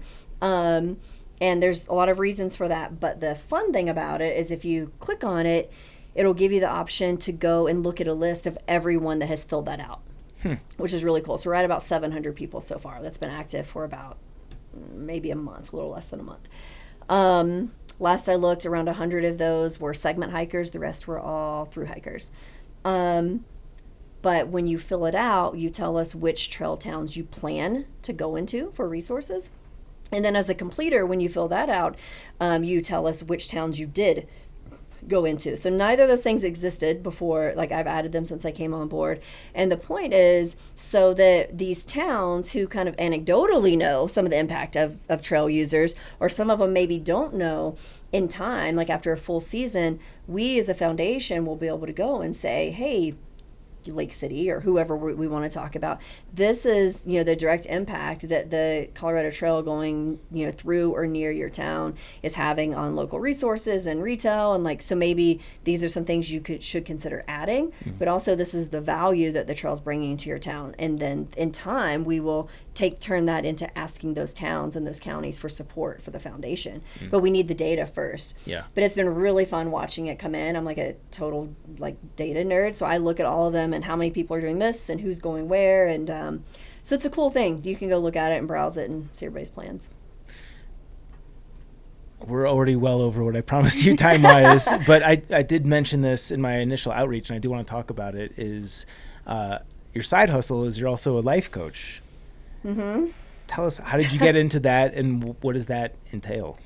Yeah, so coach general, so life coaching, adventure coaching, career coaching, kind of all falls under the same thing. Life coaching is what people know, so I say that. Yeah, so I will say that when I took this job at Colorado Trail Foundation, internally, they fully support me being a coach and having my own business. They're full on board. But I was making an intentional decision to really just be all in on this and on what I'm doing. So I'm not currently taking, I shouldn't say I'm not proactively seeking clients or planning adventure coaching, because I really wanted to be super hyper focused on Colorado Trail Foundation. But how I got involved, how do I not answer in a really long way? So I went to school for criminal justice. Never worked a day in criminal justice in my life, but it has changed my entire life, because I was really enamored with the sociology and psychology classes related to criminal justice, understanding why criminals committed the crimes, who rehabilitated, who recidivated, all of these things. And that's when I was, 18, what helped me understand that I could understand human behavior. that I could learn and actually understand what drives people, what motivates people, what discourages people, what are people afraid of, how to help them through that. And that ultimately is what I believe led to me being in like high level leadership roles most of my working career from a very early age, because I understood people, and that's what being a leader is, right? So, and then eventually I would get people reach out to me in the media industry, because that's the world I was in at the time, asking me, like, could I help coach a new employee they hired? Or there would be somebody new within my company, but at a different location. Could I help coach and develop them? So that was like my first understanding that just beyond my staff that like immediately reported to me, that I could offer what I was so passionate about to other people. And then I took a leadership class myself several years ago and really started learning more of the science behind human behavior instead of just some of it being more intuitive. And yeah, it just took off. So it was basically like somebody just asked me, like, can you help me? I don't even think they said the word coach. Can you help me through, I was like wanting to quit a job, but I'm scared and I don't know what to do and I don't know whatever. So yeah, Elevate with Tisha was my first coaching business name. I changed that. Everything is now under Tisha Talks because, well, as you can tell, I talk a lot. I write a lot. So yeah, that's how it started. And it's just super, super fulfilling to me to be able to, I had a really traumatic, difficult, neglectful childhood. And for me, diving into human behavior and human nature, I think gave me a sense of control and like understanding why things happened and why people in my life did what they did. And you know, everyone doesn't thankfully have that, or they have that trauma, but no understanding of how to deal with it or what's going on. So non-clinical therapy is what I offer, whether that's individual or eventually I started doing that through adventure. So through mainly backpacking, and then careers. So career changes. Yeah. Is there one element that unites those three things? You mentioned adventure, career, and personal. Is there one sort of mantra that can apply to all three of those things? That, I know it's a difficult question, but like maybe some vague piece of life advice? Or it's not difficult. No.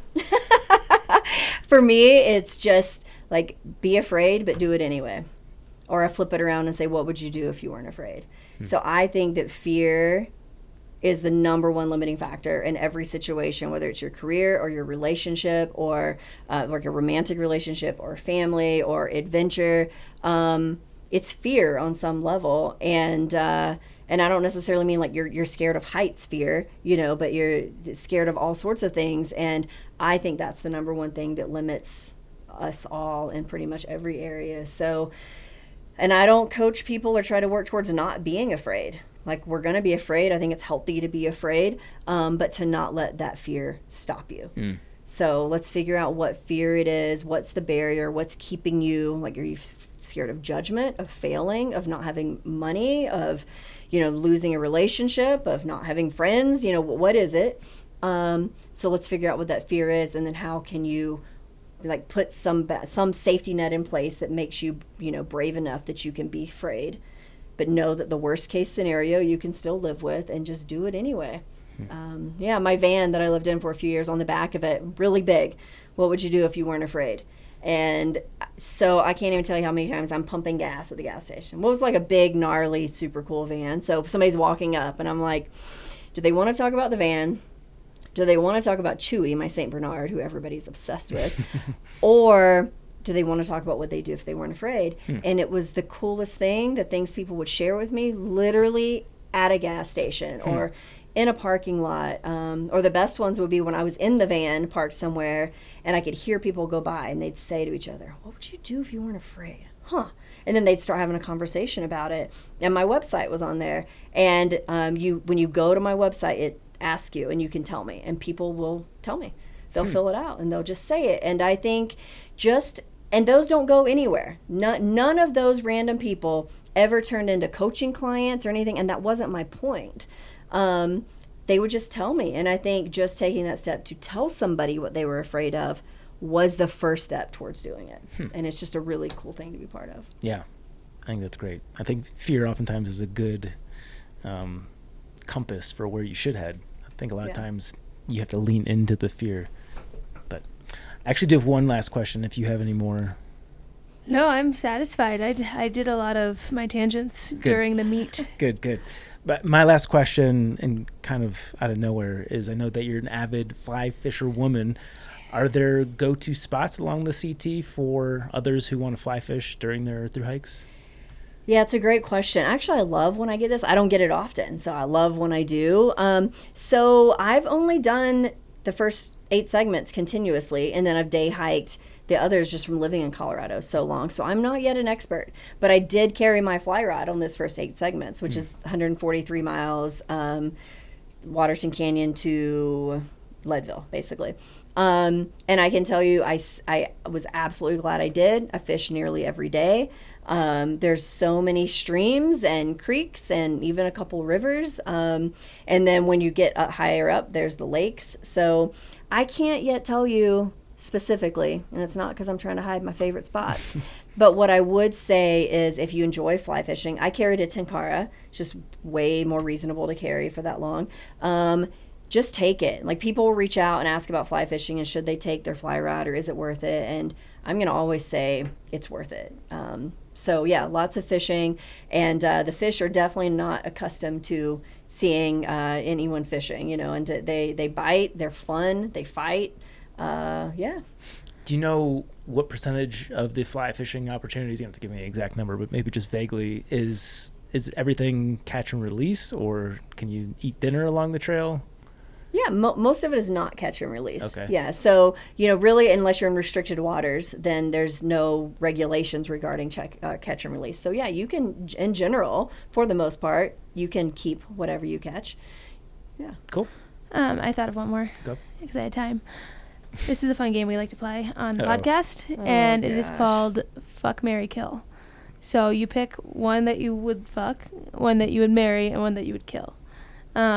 So we're going to play with segments of the Colorado Trail. Oh, okay. Interesting. So she gets to pick from all of the segments? Of all 28. Okay. One to fuck, one to marry, one to kill. Got it. Man, that's tough. I haven't experienced them all yet. You said you day hiked them.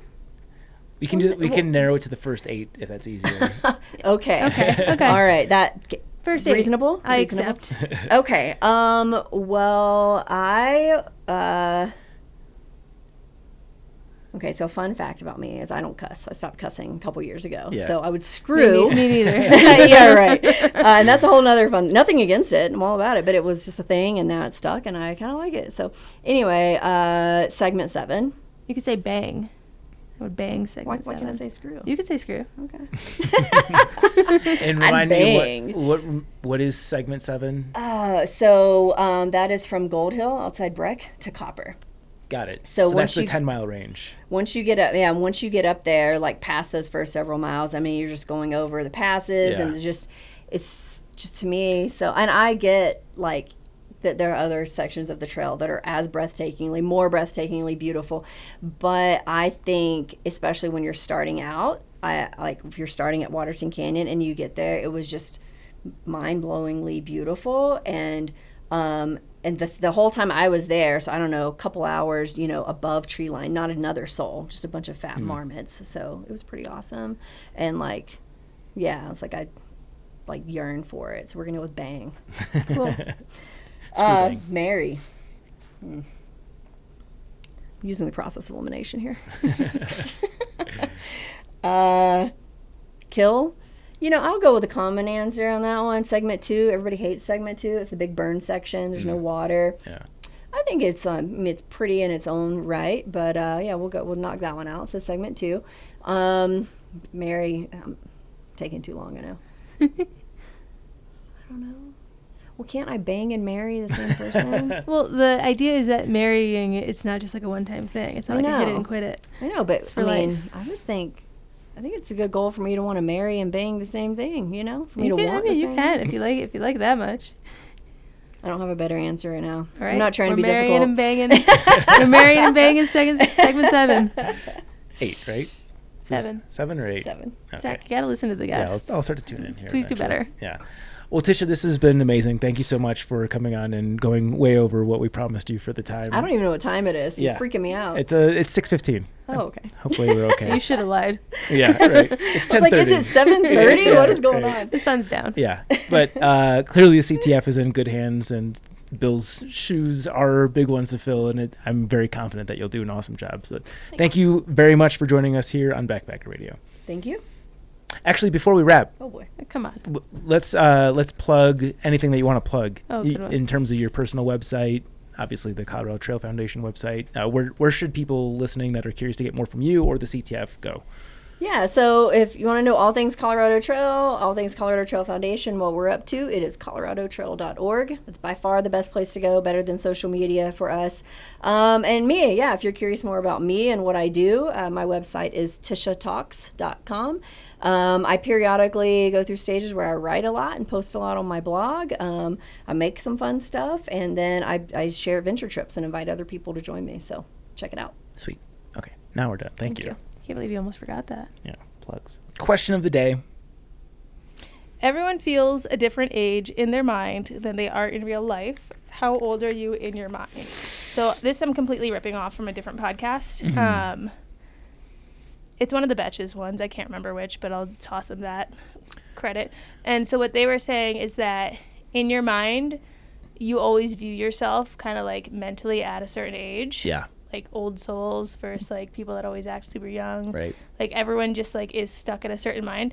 And the explanation they had on the podcast was something along the lines of like either when you like found yourself or when you figured your life out or like some major life moment coordinates to what age you feel like you are in your mind that makes you like now that I've figured out like what I want to do or whatever it was that they were saying at that age that happens is how you just stay then feeling in your mind. Okay. How old do you think you are in your mind? Some days I'm 10 years older than I am, and some days I'm 10 years younger. I'm never my age.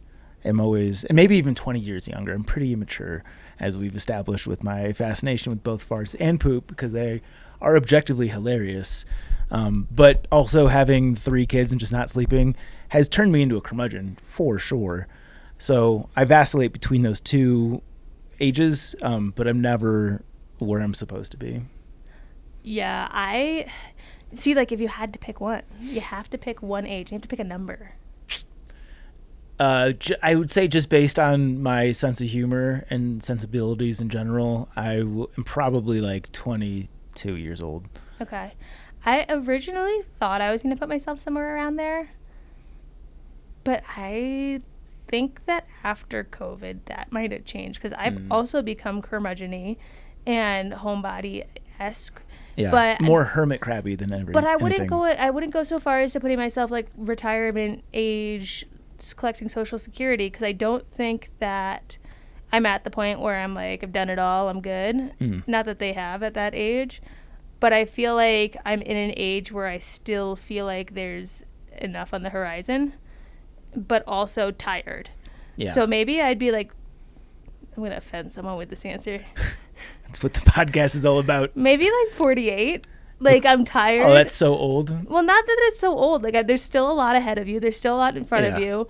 Yeah, that could be the halfway point. You've probably gone like far enough through your career challenge. where you're sick of this shit. You know, like what shit? I don't know. Just in general, sick of this. That's how you feel about your career? No, just like life in general.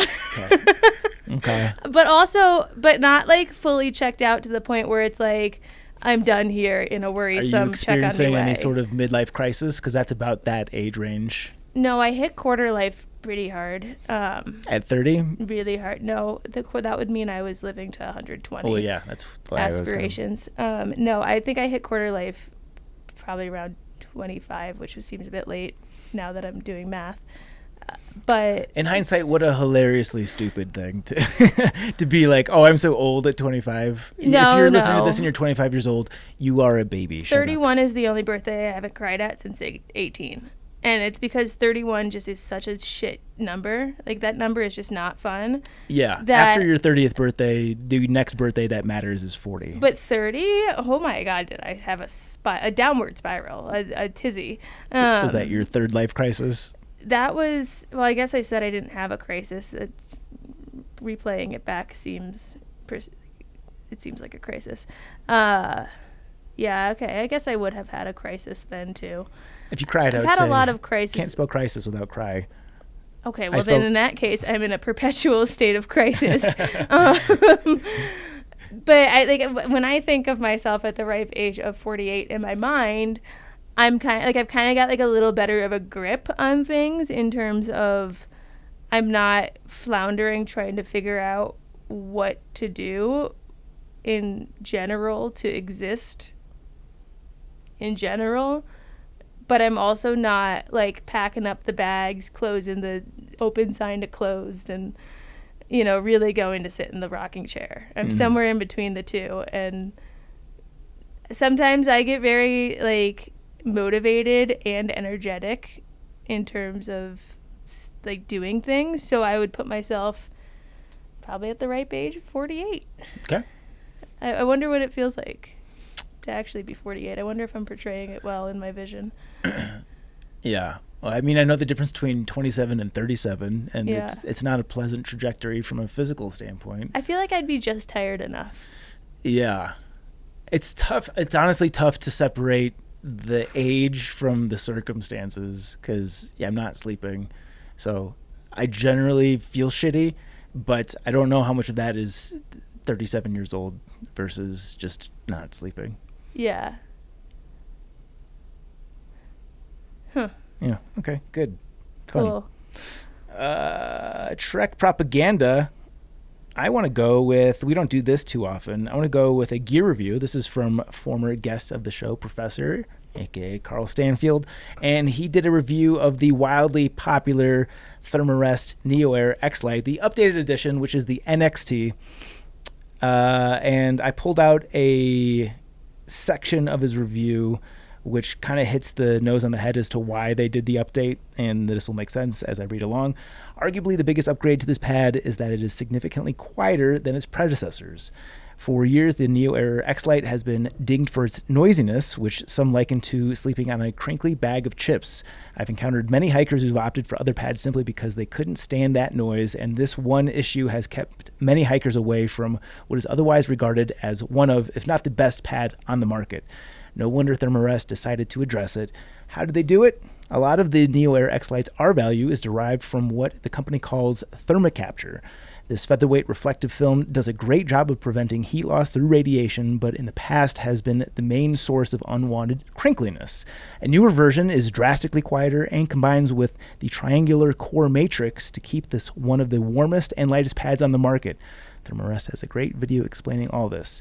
What do you mean 83% quieter? This was definitely one of my biggest questions after seeing this claim, and fortunately, there's a great answer. Therm-a-Rest tested different versions of the NeoAir Xlite in an anechoic chamber.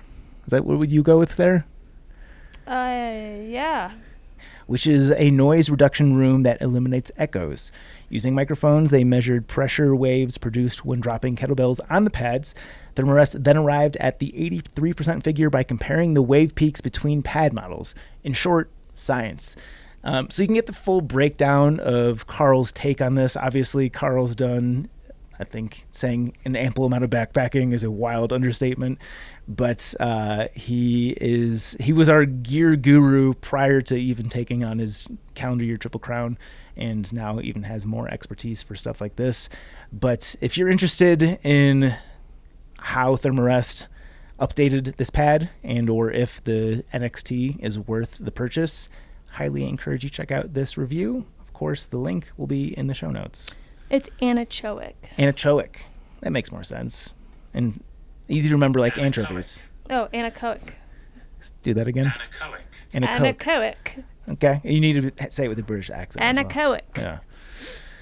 Yeah. Okay, so typically we do stupid thing of the week. We've done thing of the week, but now we're pivoting the segment to just blank thing of the week, and you can insert any adjective that you'd like in this place. Yeah, just like of the week. Yeah.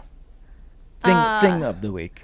I had something to pray. Oh, I remember what it was. I had a pat on the back to give myself, but since I've done something stupid, so I now have both. Mm-hmm. I had a like crafty, thrifty thing of the week, and I also have a. Oh, you got a double dipper? It's not stupid, but it goes back into the pepperoni on the floor text I sent earlier. I'll go to my crafty one. I am moving across town in with Garrett. Big milestone, and part of that is moving all my books. You guys are gonna smooch so much living in the same house. Stop it. You're actually blushing by that. I've been red all day. Yeah. Allergy season. Yeah, 24/7. Right. Anyway, so my crafty thing of the week, thrifty thing of the week, is I've got to move all my books, and I've counted them. I got up to $4.99, which felt like. Damn. Well, I got up to $4.86, and then I was like, I got up to $4.88. I needed 12 more in my mind. Got to Garrett's house, realized I had 8 books there.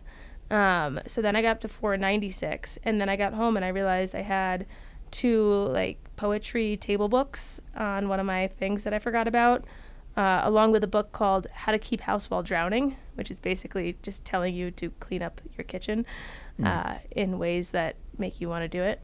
Clean up your kitchen? Is that a metaphor for just keeping your life in order? No, like literally do it in 3 parts. One where you collect things and bring it to the kitchen. One where you take what's in the sink and you put it into the dishwasher. And one where you take what's in the dishwasher and you put it away. So instead of one big task, it's like manageable. Yeah. It's basically a book for people that can't exist. Task shift. Function properly. Hi. So that brought me to $4.99, and today I got a new book for mile by mile stuff. So now I'm at $500, and it's a lot of books to move. People recommend using suitcases with wheels because then you could wheel them. There's not enough suitcases with wheels to fit 500 books in. So I was at a part where I had to figure out how to pack these all without like having to spend money. So I went to Lululemon, and they've got great reusable bags. I use their bags for groceries. And I just asked the girl, I was like, can I have a handful, like a fat stack of bags? She was like, how many? And I was like, as many as you want to give me. She was like, but how many? So I said 10. That was as bold as I was willing to get. She said, sure. And that worst case scenario, they tell her not to do it again, and she won't do it again. So she gave me 10 of their reusable bags, and I put the rest of my books that didn't fit in the reusable bags I already had between the groceries and like other stuff, and I fit all my books. So that was my crafty money saving. I could have gone to the grocery store and spent $3 on a bag for 10 of these and been out $30 plus tax. Or you know what's really good for that are the bankers boxes. What are bankers boxes? Because they're boxes with the handles in them. They're typically Are they free? Yeah, if you go on Nextdoor, everybody is moving all the time, and people accrue boxes, and they're looking to get rid of those boxes because they have to pay extra to recycle them. Well, because places like Office Depot, FedEx, U-Haul, they Yeah, charge for their boxes. Yeah, you wouldn't get it from a store; you'd get it. I got still boxes. Need boxes. Where do I go? Just go to nextdoor.com or whatever, Nextdoor, the website, the app. I did this for our move. I got, 50 boxes. And some of them were bankers boxes, which are the best because, they have the handles. And I've actually put too many groceries in those reusable bags before and ripped the handles on them. Oh, shame. That's why I don't like to pay for them. Yeah. Because then I don't. But so what is Nextdoor? This is just. You've never heard of Nextdoor? I have, but I didn't know I didn't know they give you boxes. You literally just post in there like, I'm moving, I need boxes, and you'll get 1,000 comments from people being like, I'm trying to get rid of boxes.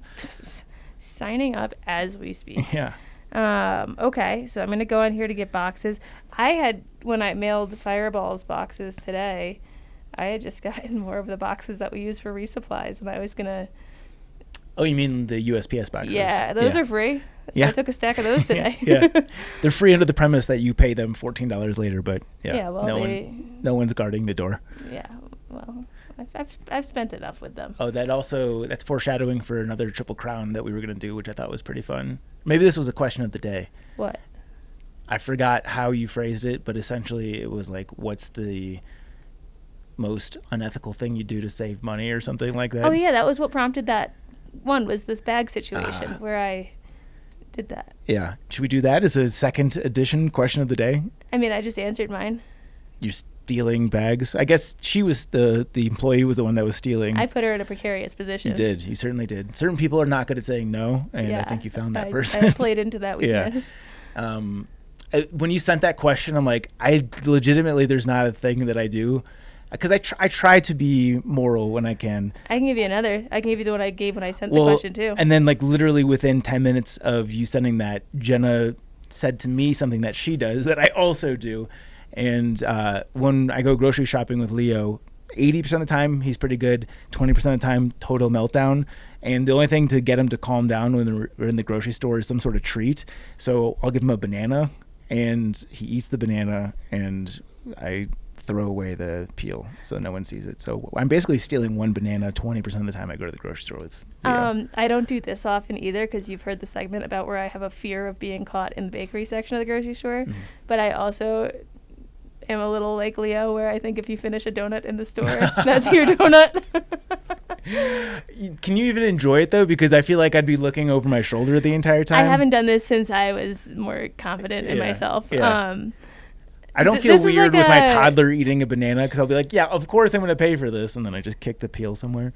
No, I mean, like, if you're just holding it, there's nothing to hold at the end. There's no peel on a donut. Yeah. But you're still walking around the grocery store munching on a donut. Yeah, but no one knows your intentions. Yeah. Okay, yeah, so that. I also, the one I gave when I sent this was, I'll take a few extra dog bags when there's a public dog bag dispenser. Not even because I need them and I don't have my own, but just because then mine lasts longer. Sure. That's a good one. There are a lot of situations where I'm in paid parking and I just don't park because I don't pay, because in my experience, the number of times that I get ticketed is less than the cost associated with paying for the parking. I don't know if this is even qualifies for what we're talking about, but I just view the cost of the parking ticket to be the cost associated with parking, if that makes sense. Yeah, no, in certain circumstances it does. I've done that. Yeah. I also, these are really bad. But also not bad enough. So many of them. Sometimes they used to do paper and plastic at the grocery store. We were a big paper and plastic family. Yeah. Because it just holds better. Paper and plastic? Paper in plastic, because then you get the handles with the paper. But they don't do that anymore. And I have learned to not trust just plastic, because I'm so used to the paper inside that now I'll double bag. But I'll mark each as one, even though they're double. So you're ripping them off for a dime each time? I think it's not them. I don't think I'm ripping off King Soopers. I think I'm destroying the planet, and I'm ripping off the planet. Yeah. Some grocery stores have wised up to this. Is that the correct form of wise? I don't know. Like both Sprouts and Trader Joe's now offer like really high quality plastic bags. They're not the shitty ones that you use to pick up dog shit. They're like somewhere the midpoint between the thing that you stole from Lululemon and... I didn't steal it. I was given. Yeah. Like they're really... Like they're the plastic bags that you save and use for hauling things around, because they're just high quality. Yeah. See, those I like. But if they don't have them... out of fear, I will double bag, and then out of resentment towards myself, I will lie about how many bags I use because I feel shame. Yeah. If I put more thought to this, I'm sure I have more entries into this, because I was sure I didn't have any, and then within 10 minutes, Jenna alerted me to something that I do. But off the top of my head, I can't really think of any. Okay. So you did your thing of the week. My thing of the week is retraction of the week. During one of our past Patreon episodes, we got on the subject of why through hiking isn't a vacation, and my argument is that people don't quit on vacations, whereas they quit on through hikes at a very high rate. And this past weekend, I quit on a vacation. What'd you do? This I attribute more to the fact that when you're traveling with lots of young kids. It's not really a vacation. You're on a trip or some sort of expedition. So the thru-hiker explanation, but twisted. It still holds, I think. It's not a true vacation because you're never truly relaxed and having fun. Sure. But we went to Breckenridge, and we were supposed to be there for 4 nights. This was like a getaway with my folks and my sister and the families. And after the second night, for which I was solo parenting because Jenna was at Taylor Swift, I decided the next day that we must go home because at Elevation, I learned that the babies, one, don't sleep at all. They were up every single hour, and I get so flustered when they're up in the middle of the night that after I'm able to get them to go back to bed, in between their waking sessions, I don't go back to sleep. I'm just like sitting there vibrating, trying to like listen to a podcast to calm down. So legitimately, I didn't get a wink of sleep until 5 a.m. And at that point, I'm like, there's no way I can do another night of this. We are going home. So yeah, we cut it legitimately. And they stopped eating, so there were some health concerns as well. But like the things that happen to adults at Elevation are much scarier when it happens to babies, and certainly much more impactful. Like if Leo doesn't sleep. What percent of this was a cop-out? No, I wanted. What percent of you is like, babies at Elevation, I need to get out of here? If the babies weren't there, I would have stayed for months. I was having a good time aside from the parenting aspects of it. It's impossible to have a good time when you're that level of sleep deprived. So I'm like, yeah, we're going home. Fuck this. Cool. Yeah, so I quit on vacation. So my retraction of the week is people do quit on vacations. At least the babies are involved. I'll give my stupid thing from today just because I'll forget it by next time, but this is going to lead into a future Triple Crown of. I left Harper at Garrett's today because I'm half moved out of my apartment, but I keep going back to work there because then I can continue to slow pack before crunch time. And I was eating a piece of leftover pizza, and I had dropped a pepperoni on my lap, and my shirt's always covered in dog hair, so when I picked it up, it had dog hair on it, so I just threw it on the floor. And I sat there. Pepperoni on the floor? Yeah, and I sat there for a second, and then I realized I didn't have my dog with me. And I was like, why did I just throw food on the floor? Like, just without a thought, took it off my shirt, and just, like, it's got sauce on it. I just tossed it on the ground. That is the time where I miss dogs the most, is like when you're done with your plate and there's still food on the plate. It just becomes so second nature. I didn't think about it at all. Yeah, no, that's normal. I do it with basically every piece of food, whether it's appropriate or not, save like grapes, onions, the things that dogs aren't supposed to eat. Yeah, I do the same exact thing. Yeah, so that was that. Good. Triple Crown. We are doing the Triple Crown of what was the exact... Ways to insult thru-hikers? Yeah. Triple Crown of ways to insult thru-hikers. Okay. I came up with my list really easily. Yeah, I did too. We're a very sensitive group. Yeah. These ones, so this isn't just like, this is insulting. This is things that, these can be put in use. You could take my options, and I'm giving you strategies for how to insult a thru-hiker. Sure. So if you see one on trail, you'll have a little arsenal under your belt. Okay. So my first one is ask where they parked their car, and then pretend not to believe them when they tell you they're thru-hiking and what that means. Is that an insult? So... or is that just confusing? Include phrases like, you're really keeping this going, and call them funny guy at one point. And like, just pretend that like, you know, they're lying, but they won't fess up to it. And you're going to piss them off and insult them. But is it an insult? Because I feel like an insult is something rooted in at least some degree of truth, right? Well, like, let me put it to you from, this is a different perspective situation. Put it in the perspective of 5'1" girl. If the person doing this to me is like a grown adult man, and he's like, he just will not believe that I could be doing something like this, and he's asking me where I park my car, I get pretty fucking insulted. Yeah, right. So maybe slight pivot is asking a solo female, like, where's your boyfriend? Or don't you feel unsafe doing this by yourself? Yeah, a million different versions. And then pretend you don't believe them when they tell you. Yeah. And then like, pretend that you're both in on a secret that neither of you guys are admitting to. In your tone. Yep. And see how long they'll let you continue. Okay. We work together on that one. Yeah. I think it will be really effective. Yeah. My first one is tell them that the direction that they're going is inferior. Ooh, I like that. The Sobo versus Nobo feud is intense, and when you like a northbounder sees a southbounder, you know, they're always thinking like somebody going northbound who passes a southbounder, let's say in the AT, typically that happens around the whites. The northbounder's thinking like, oh, you've only come X number of miles, pussy.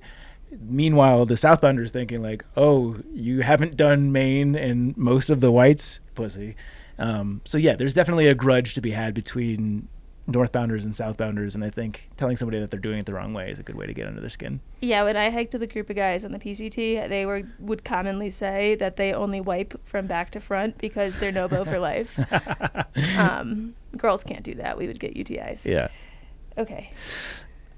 Number 2 is so many options. I've got honorable mentions. Yeah.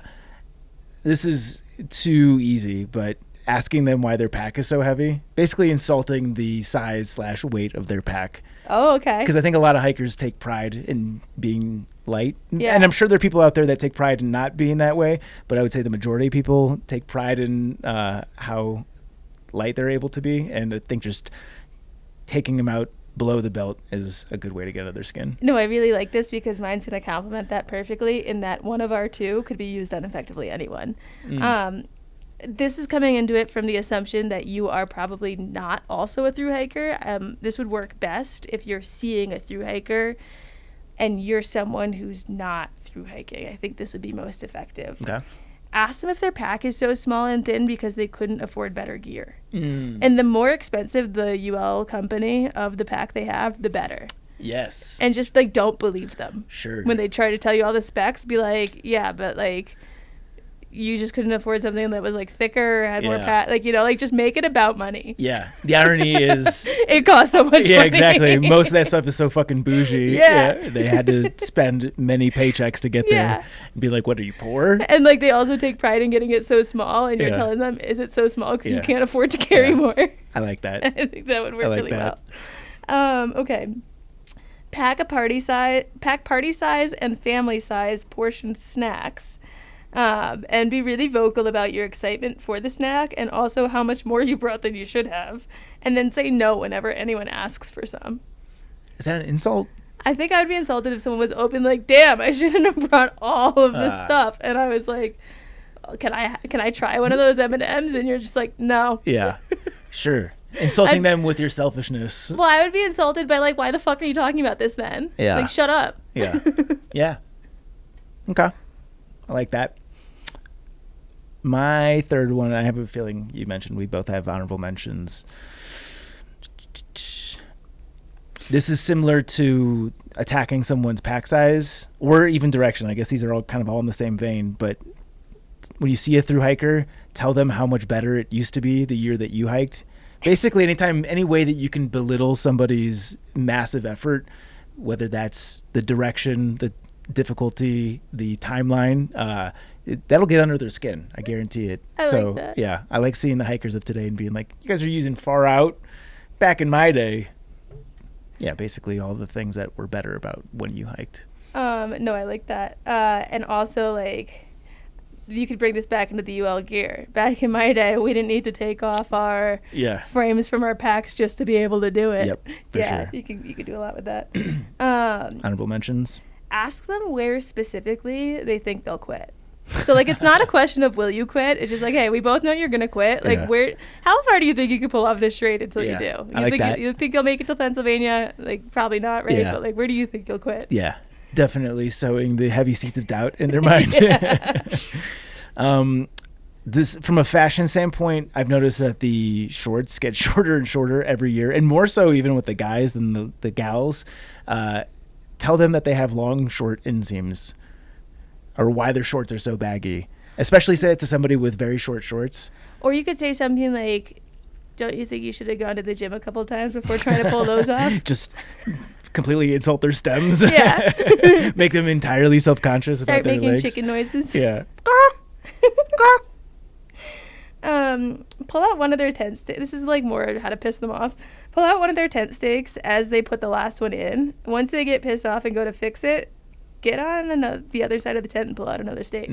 And see how long you can keep pulling out the last stake while they go to fix one before they punch you in the face. Yeah. This is like an old, like, Mr. Bean skit or something. This, like, old English humor. Yes, maybe you are a 48-year-old, because I can picture the music in the background, like, you just run away. Yeah. Oh, tell them that an upcoming section of trail, when there's no reception, is closed. And, like, really get in their head about it. And, like, make them overthink it. This is just generally devolving into ways to fuck with thru-hikers. Until they get there and they realize that, like, you had no foundation for anything you were saying. Yeah. So in terms of critiquing someone's hiking speed, I feel like it's obvious to tell them or, like, belittle the pace that they're moving at as if they're moving too slow. But one thing that really fucks a lot of people is telling them that they're hiking too fast. That really gets people mad. Yeah. Like, they're missing the point of hiking. Exactly. So, yeah, when someone says how, like, their start date, be like, oh, damn, you're moving so fast. Shouldn't you slow down and enjoy it? Is United tracking those miles? Yeah, exactly. Do you have any more? I could go all day. I have one more. Okay, go for it. This one, I feel like you've experienced this probably more so than even I have. No, I've experienced this too. That their thru hike isn't a true thru hike because insert whatever reason, like whatever really like slight asterisk that might exist next to their hike. Can confirm. Yeah. Insulting. Yeah. Ask them when they're set up in a shelter. Ask them when their second person is coming, and like give the insinuation that they're taking up too much space. Yeah. Is that it? Yeah, for now, okay. Yeah. Until this has to have a part 2. Yeah, I'm looking forward to putting this out on our Instagram and seeing people's submissions, because this will be a good one. We're just going straight to mailbag, right? Yeah, it says plug me. What does that mean? So we were debating what we should call this segment, because this is a mailbag / a plug for a former guest. Yes. And my vote for the title of the segment was Plug Me. I think I said butt plugs. Yeah. So yeah, yours is definitely more on par. There's also, we could make up something cleverer about, like, what are they up to now? What are you up to? Yeah, plug me's good. Plug me's good. Just like a little extra incentive for you to come on the show if you're someone that we eventually reach out to, or if you're really cool and you want to reach out to us, is that if you do other stuff, you can let us know and keep us in the loop, preferably in the form of a voicemail so we can hear your voice. Yeah. But you can let us know what you're up to. And we will we'll put that plug right in you. You want to take it? Yeah. Second chance. I just published a new book. It has a section where the main character goes on an unintentional solo trek in the Four Corners Canyon country. It plays out like a kind of mystical initiation. The book is selling pretty well, and from what I'm hearing, people really like it. And I wanted to give you a heads up. I don't think this could fill a whole show, but anyone who has done the kind of backpacking you talk about in the show would probably tap into the vibe of this book. And there are lots, all caps, of owls in the story.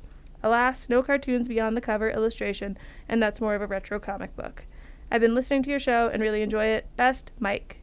That's Mike Cleland, who had the episode that we went deep into owls on. Yeah, lots of owl talk. Congrats to Mike on the release of the book. Did you say the title of it? I don't think he said the title of it. The title is The Unseen, a novel. And we will include the link to his book in the show notes. 5-star review. This is from Bretimus. B. Retimus. How many ways can we do this? Bretimus. Finally reviewing. The podcast I used to get me through the COVID years has been stepping it up even more this past year. They're expanding topics and material while sticking to their roots. Weekly, I discuss with my 4 kids, ages 11, 8, 7, and 6, adventures we need to do when they're older. The consensus is the Colorado Trail on a bikepacking trip, which was inspired by the show. Rachel I'm starting to think it's not a coincidence. I think this is talent. Yeah.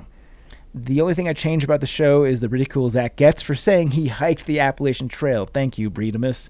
I know it's a meta joke at this point, but if you can't brag about that constantly, what can you brag about? Literally anything else. Yeah. One last thing, adding a bikepacker to the trail correspondence would be rad. Yeah, Zach. Yeah, we've toyed with a lot of different concepts for trail correspondence. I think one of the most interesting angles is the social community that surrounds the trail, and like when when you start to get into bike packing or the Hey Duke, like that aspect completely disintegrates. So I've struggled with it from like a production standpoint. Here's a patent pending while we've got a growing list of like tasks and aspirations that we're jumping into. We make another podcast. And it's exactly like Trail Correspondence, but not. And we call Uncommon Adventures? No, we call it Lonely Hikers. And it's all people that are doing shit where they're not around other people. Just start losing their minds. And it's just like day 37. Yeah. I haven't talked to another person in 5 days, and it's just insane. Yeah. Yeah. Maybe we'll explore different adventures and trails. It's just, for my money, I think the community is what makes a lot of this interesting, and that breaks down with some of these other things. Cool. Sticker code. I wrote one down. I think we should, instead of a word, we should have them say what they would do if they weren't afraid. Leave us a comment and say what would you do if you weren't afraid, like that. To bring it back to the episode. I also skipped for the mailbag / 5-star review. If you want to get a hold of us, you can reach out to podcast@thetrek.co. And if you want your review read on this podcast, head on over to Apple Podcasts and leave any number of stars except anything that's 1, 2, 3, or 4. That's right. Or 0. I don't even know if they let you be that mean. I'm sure there are people out there that would leave 0 if they could. I did like plugging our Instagram socials. I did like the 5-star review that they posted the other day. Was it the one you saying? It was the Sean's roast. Yeah. And I liked how it ended, where I was just like, thanks, Sean. Yeah. Fucking Sean. Yeah. But yeah, you can roast us on these reviews as long as it's 5 stars. I'll be as receptive as possible. Roast away. Super big thank you to our Chuck Norris Award winners. I saw we had a couple of new ones. Are they included here? Look for the Friendly Ghost. You're going to have to say fun words while I dig up the actual current list. Okay. Here is me, Chance, making words with my mouth. Doing stuff. Why is it so hard to think of things to say? The monologuing is tough relative to a dialogue or interviewing. I can just not shut up the whole podcast. Yeah. And then the second you tell me to say something, it's like, I don't even know how to explain the chaos. It's like people running around. Like, have you ever seen the scene in SpongeBob? You're too old for this, though, where he wants to, like, burn some kind of memory in his brain, and it's all these little SpongeBobs running around, like, burning everything, throwing things from filing cabinets. No. That goes on in my head every time you ask me to think of something on the spot. Just sheer panic. Yeah. I know the feeling. It's weird to be put on the spot all of a sudden and be like, hey, just say something interesting while I gotta do keep something. A list. Yeah. Things to say when I have nothing to say. Yeah. I'll keep that up. I'm going to put that on my notes. That's a good idea. It's a little side segment. Things to say when I have nothing to say. Our Chuck Norris Award winners are Alex and Misty with Navigators Crafting, Andrew, Austin McDaniel, Austin Ford, Brad and Blair from 13 Adventures, Brent Stenberg, Christopher Marshburn, Coach from Marion Outdoors, Dane, Derek Koch, DoGoodPantry.org, Eric Casper. Did you add the .org? Because this just says Do Good Pantry. Did you just know that? That was what it says on the list here. Cool. Just making sure. Sorry. Do Good Pantry, then what? Eric Casper. The Friendly Ghost. That's a new one. Eric Hoffman, Greg McDaniel, Liz Seeger. What is it? Go back. Say Greg McDaniel again. Greg McDaniel. May he bring honor to his name. Oh, that's right. I forgot. My bad. Liz Seeger, Matt Sukup, Mike Poisal, Patrick Ciancialo, Sawyer Products, Timothy Hahn. Solo. Tracy Trigger. And that's it. I almost read more names, but you guys didn't pay the right amount to get your name right here. Is that one? We didn't do that one. Nope. All right. No comment. I'm not gonna shame them. Of course not. You can follow us at Backpacker Radio on Instagram, TikTok, and Threads. Is Threads still happening? I don't know. Have you threaded? What's our latest? No, thread? I haven't. Ooh. The fuck was that? That was Threads. Yeah. No, I've retired from Threads. I generally struggle with social media, but yeah. I don't know. It just feels like a less controversial Twitter to me. And it's not as fun. Yeah. Okay. Well, we have a thread if you want. Yeah, but if you are still in the Threads, I don't think anyone is threading because it was just me in the past. I certainly haven't opened it more than just to see what it looked like. Since there's a month-long delay between us recording this and it going out, maybe I'll thread a few more just so people have got something to look forward to. Maybe this will be like when we did our COVID predictions and then a month later we pulled this the just segment becomes because the it was platform. Wrong. But I did peek into it the other day and I noticed it's just becoming Instagram. Like all of the posts have images in them.